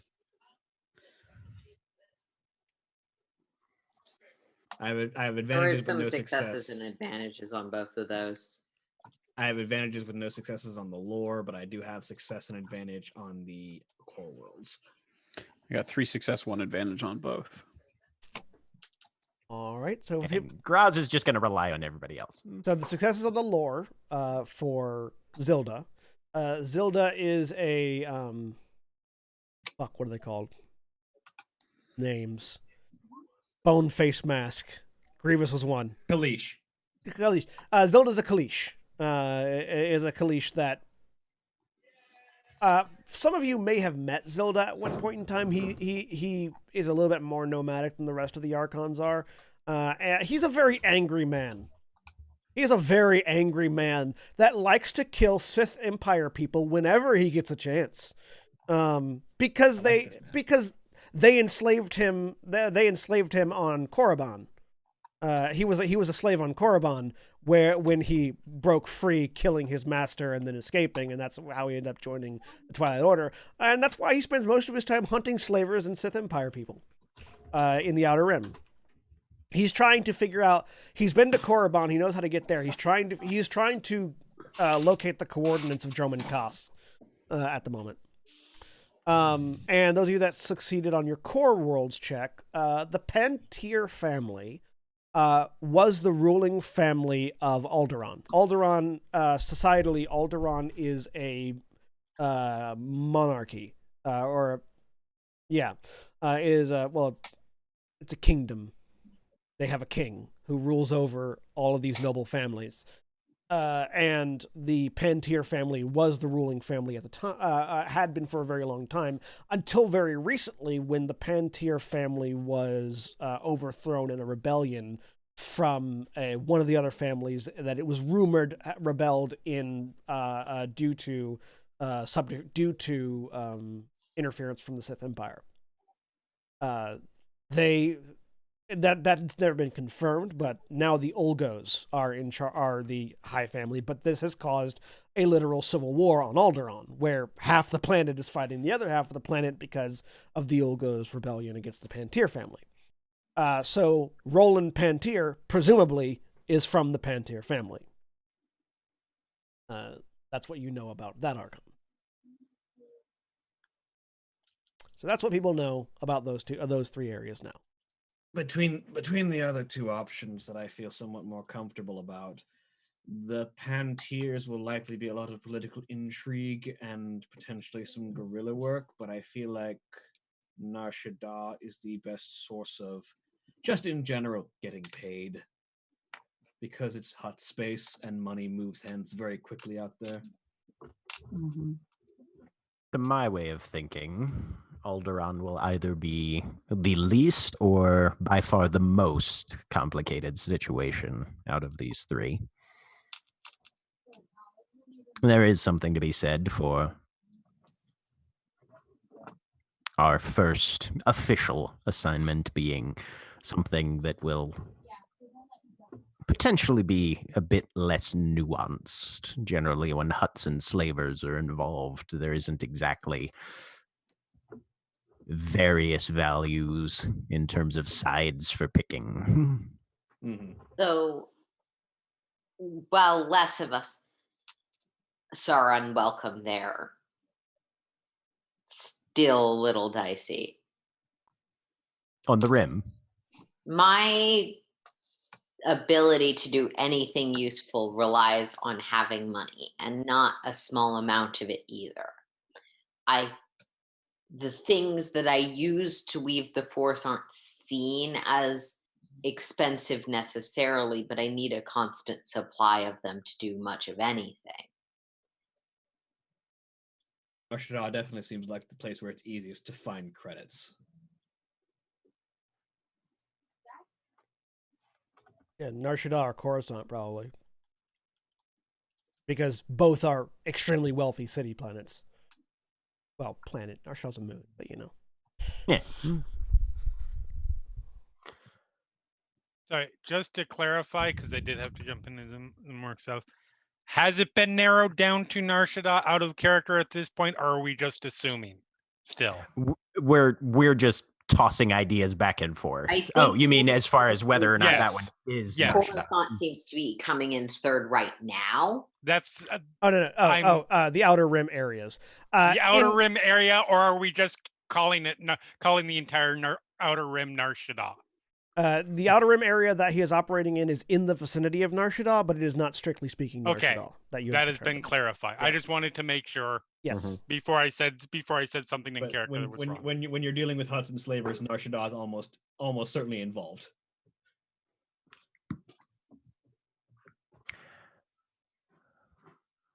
Well, I think my vote would go, actually, Outer Rim, Mid Rim, Core Worlds, in roughly that order. Precisely that order. Not I think roughly. I stand in agreement with you on that. I agree as well.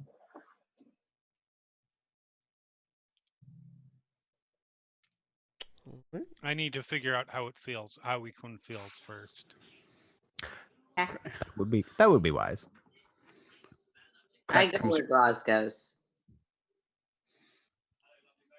Yes, sister, but your opinion is still valuable. My opinion is your opinion. Is that how that right. works? We'll have to poll Neres and Crack later. Well, that depends. Are we doing this in a each person get a vote and most votes won? Because we already have the most votes. I mean, Mm, To be clear, you guys have the most votes. I still haven't voted yet. But while I true, it's still that important to it's get worth everyone's opinions. asking. Even people you might not expect could bring up new things that change votes. Yes, I would very much like to hear Neres's and Crack's arguments for whatever their votes turn out to be before making the official count, as it were. I'm also curious how you think it feels. me too. Is there a role Graz can make for that? For what? How it feels? How it feels? Well, I imagine. Like- I mean, imagine- I'm waiting to get to that eventually once we get out of the meeting, unless Sure. that's something I can do on a whim, which I didn't think it was. I assume what you're asking, what you mean by get There's a feel going to be for is like meditating meditating force foresight. where the force is directing, blah blah yeah. blah. No, that's something that you'd be doing elsewhere. Right, for exactly. Liana. Yeah. For Graz, you could make a cool check difficulty too. Okay. See what Graz thinks it feels like. Right. Which Because is- Graz doesn't have any force sense powers. 1 success, 3 threat. I mean, you like the idea of going to a place where you can at liberty cut things down with your lightsaber without having to worry too much about the legal ramifications of it. Yeah.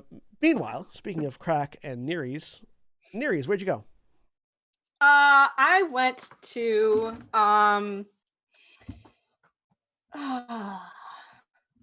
Steal a shuttle and get away from these crazy people.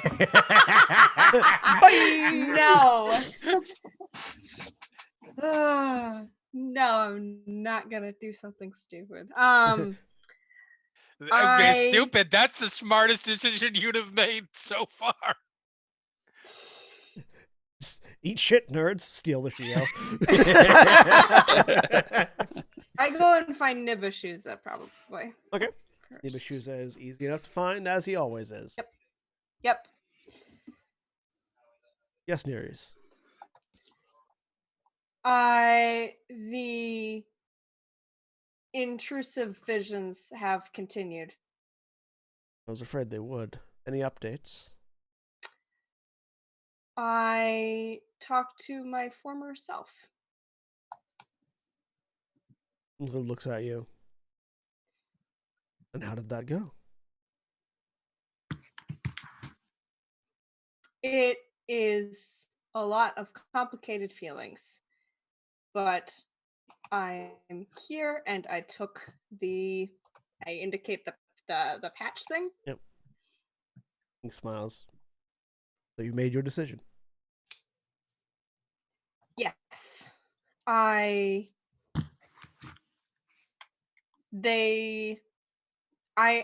am not sure if this is what this is, but they indicated that the game of hide and seek is still continuing. Your younger So- self? What was that? He was asking for clarification of your younger self. Yes.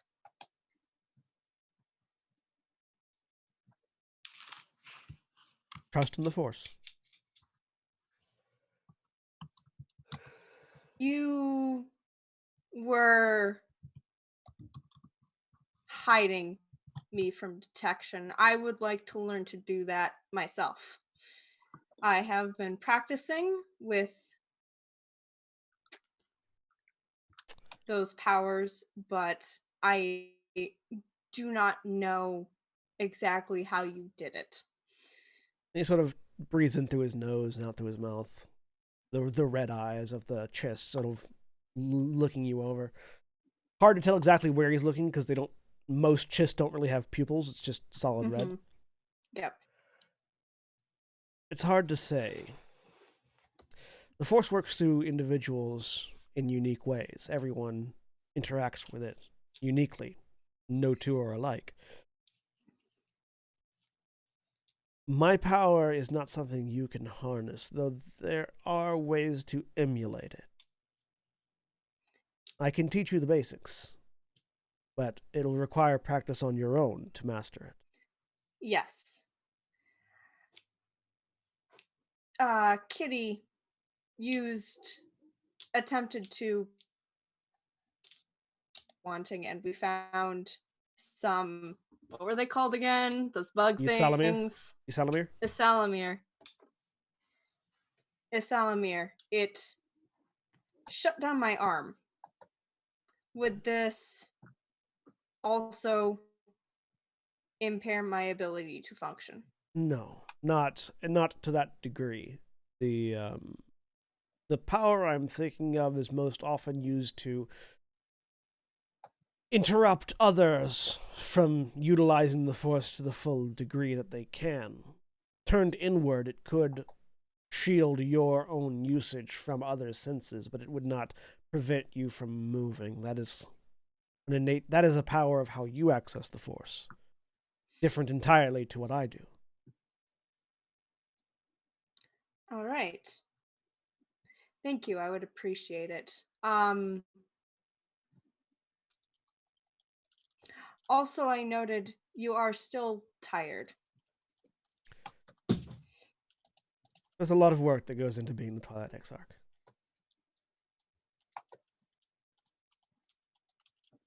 I will try and make sure we choose a path that will take some of that. I appreciate it. Oh, go spend time with your friends. You don't need to spend your days around a doddering old man.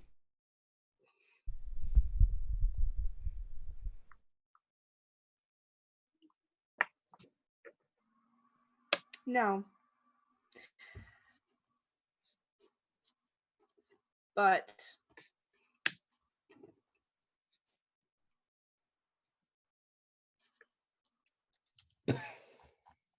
I wouldn't be here without you.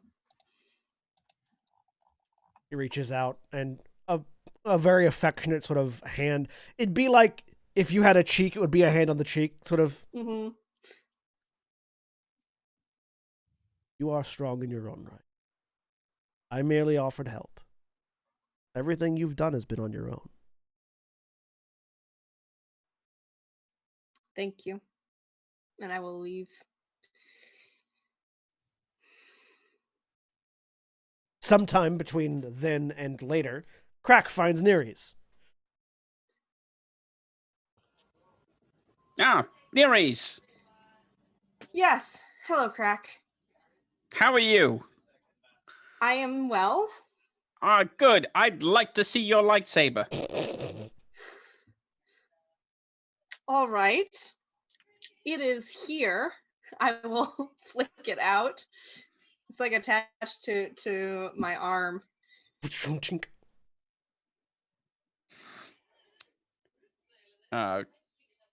Crack will examine it in as much detail as you will allow. Yeah. Weird. Okay. Why are you staring at my wrist for so long?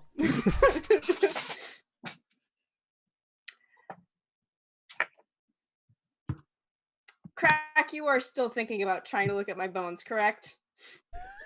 You told me I could not. Would you like? Have you changed your mind? Crack asks hopefully. I've been considering the fact that you continually ask about this and do not give up.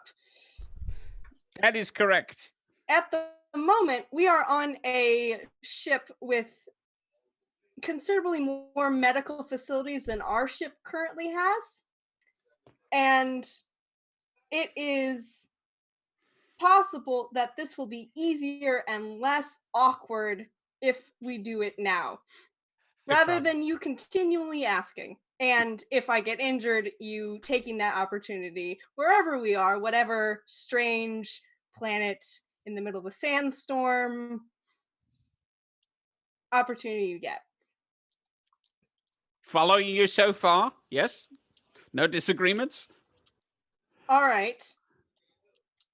Do you have a shop or someplace you work on your machines?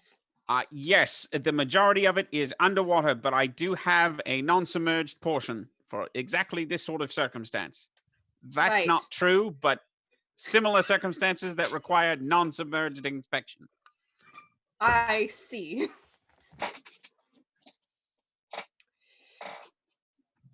Do I have any idea what this will entail for me as far as like preparations I might want to make, Jack or John? You have never had anybody look at Not your bones my before, game this so time. I know.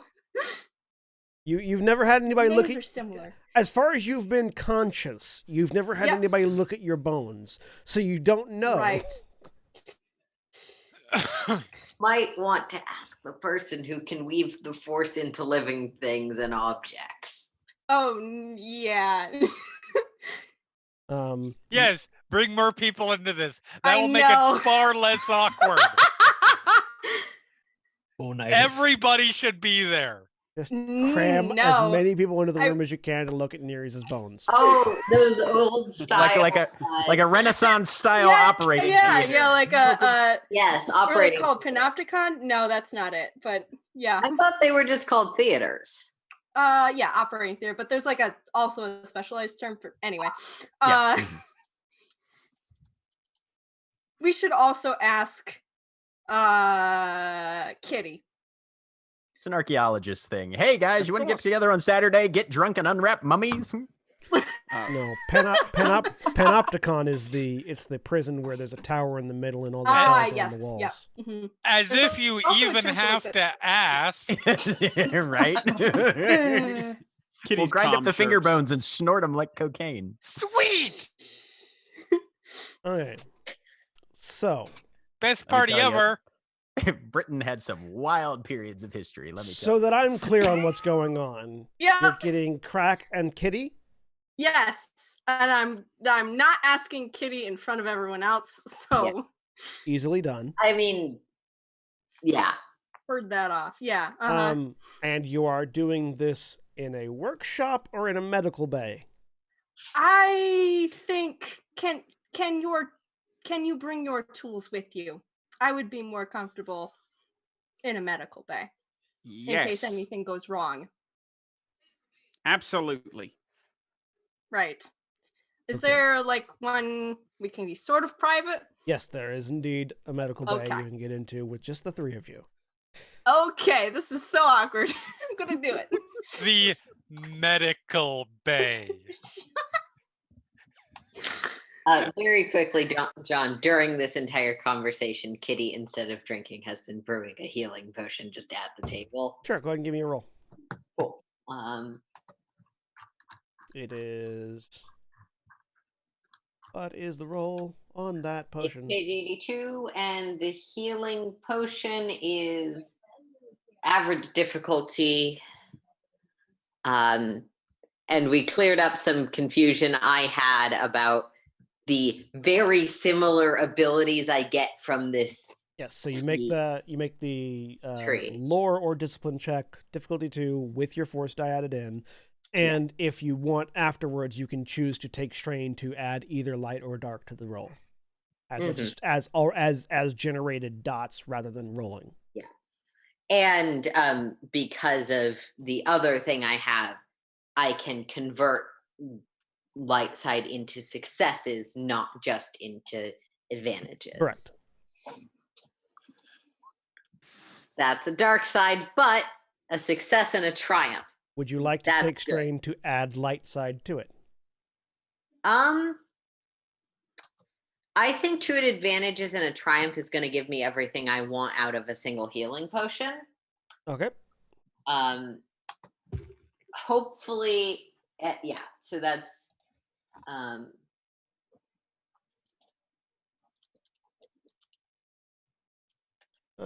going to use the 2 advantages on careful measuring to reduce my cost by a 50%.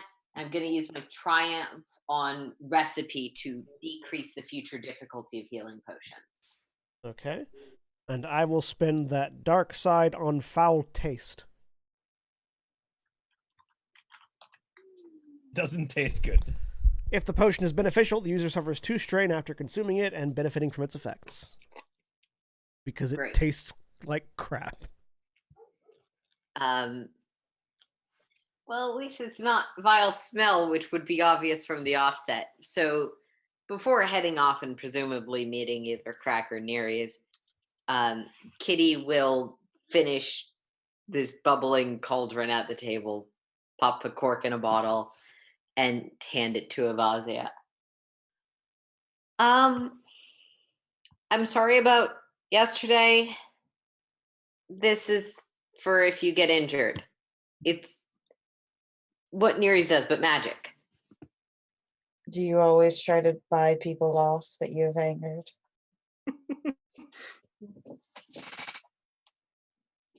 I try and help people I've hurt. So yes. You haven't hurt me. And it doesn't seem healthy to feel guilty enough to have to give people gifts every time you have angered them or you think you have angered them. Corsorath leans over. You can't tell she's in a better mood. Nods. Yeah, but it's the thing I do. I do it anyways. Mechanically, healing potion, once you consume the potion, you immediately heal 1 critical injury with a severity of hard or less. So any critical injury that is 3 difficulty or less to heal automatically heals upon drinking the potion. It can heal the maimed critical injury, but it cannot regrow a lost limb. And in addition, it tastes bad, so you take 2 strain after drinking it as well. Look, I don't want you to die, so if you get hit really hard, this'll just help. It always works. I mean, Avazia will take it. Yeah. And Thank you. And the next time Aaron makes it, it's only difficulty 1 to make that. Yep. And I spent less money on it, which doesn't matter to Avazia, but I did. All right. So, I mean, I'm just going to say it. If you take just about every sentence in context or out of context that has been said in this whole strain of the last part of this episode, assuming that it's eventually leading towards some kind of an orgy, it's 10 times funnier. Every single sentence. Crack, Kitty, and Nereus are in the medical bay. Yep. All Mystery right. continues. Crack. So, there's not going to be a roll required because it's fairly easy to do. Yep. Nereus isn't resisting, so you can do it. Yep. The only thing Kitty will... You're welcome, Holly. Kitty will mention, I'm just here because I can fix it if something goes wrong. All right. Also, you wanted to see the runes. Please, you have a sketchbook you use? Yeah, I can... Write down what you see so that they can translate. I'll take yes, pictures. absolutely. That's a really good idea. Thank you. You are welcome. Just in case your bones have temperature issues, Crack, could you loan Nereus your amulet? Oh, yes, absolutely. Crack will take off the amulet and hold That's it out just in to case Nereus. the climate is inherently incompatible with your internal structure. Thank you. All right. Leg, I think, is probably the easiest place to start. Okay.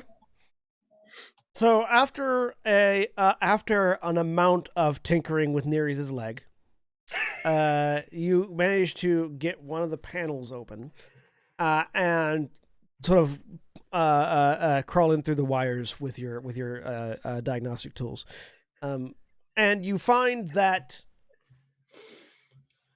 inside one of the actuators of one of Nereus' legs actually melded with the mechanics, so it functions as like sort of a strut or a structuring, like a bit of the structure that's holding it all together, is what looks to be a bone, a fairly long bone, probably coming out of a leg of a humanoid individual that has sort of been carved away and carved to fit in here as a piece. If you were building a droid, this is where one of the reinforcing struts would be in a normal droid. It's just been replaced by bone.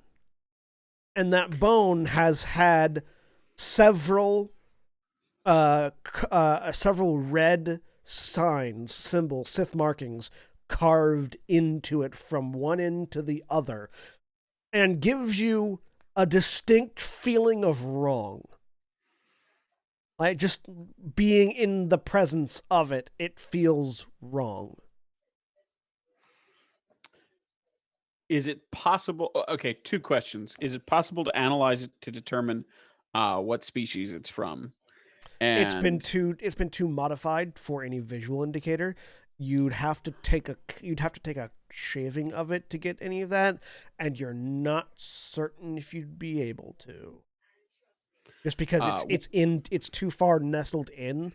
Any tool that you would need to shave it is not So Kitty agile is enough gonna, to get as in there. accurately as possible, draw all of the runes and their placement.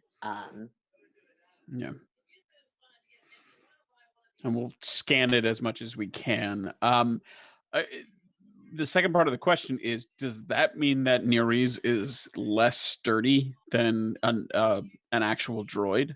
You wouldn't Because instead of it, You Go wouldn't ahead. think so. This isn't like. While this is a structural piece that would be metal on a normal droid, it's not the only one, and it's not like there are other bits of metal. There are other bits of reinforcing in here. It definitely explains why Nereus looks kind of like a junk pile droid, like something that's been thrown together, not from a template, because there's definitely excess reinforcing in certain places to accommodate for that difference in material. But it's not like that being there means Nereus is less stable or less sturdy. Okay. Crack is just commenting on all of this, passing it along to both. You ask to about both species? Kitty and Nerys. Yeah. I was human. I have seen my face. What did your face look like? Young. Do the bones look consistent with a young human? Again, it's hard. It's almost impossible to tell. Well, how long are they? I mean, they're fairly long, but again, it's impossible to tell. Humans, so in the galaxy, the human as a genotype has varied so drastically that the same age human could be anywhere from double the size of an other human at that same age, based on what planet they come from. Like different planetary subtypes of human have evolved differently, so far so that some even get called things other than human. Like Echani are physiologically almost identical to normal humans. Yep. It's just that they have different color hair and different color eyes and different musculature. But otherwise, like looking at their bones, you wouldn't be able to tell the difference between an Echani bone, an Echani leg bone, and a Corellian leg bone. Yeah. So it's Dathomirian females are particularly Dathomirian females, whereas the males are more Zabrak, which is interesting. Yeah. Without a background in like this would be a difficulty 5 xenology roll to try to analyze this without that level of background. Now, the good news is, if you wanted to get that analysis, there's probably someone on the ship that could do it, because the cover of the Twilight Order is that they are a emergency services organization and thus have a large medical wing. So there's probably somebody with that background on the ship. It just wouldn't be either of you two. Yeah. So John, I have 2 questions, which Kitty is not vocalizing aloud and sharing the results with the class. First question is, to what extent is the aspect of Nereus's outer coating being mechanical seem to be a necessary component of whatever this is? Could this happen just as much with something that was like wooden given the proper joints, or looking at just and analyzing and the way the way you sort of have an inkling of the way Nereus works, it seems like Nereus's exterior being a droid makes the control scheme easier. right? But it's entirely possible to replicate theoretically. It's theoretically entirely possible to replicate this if you knew the initial the initial process or ritual with other materials. Like you could theoretically build a Nereus but out of wood or out of stone or out of something That else was like going to be the second part of my question. To what extent could I replicate this or parts of this? Not at all at the moment. Okay. You have no idea how the ritual worked. You're just seeing a small fraction of the aftermath. Right. You know, Okay. it'd be like trying to recreate a nuclear bomb by seeing the explosion it left behind. There is certainly Fair. some theory you could do, but the actual math, you've no idea. Yeah, I would we need to know how to split certain. Yeah. Yeah. Okay. Yes. Yeah. So that is the one bone that you have Taking looked down at right this now. rune.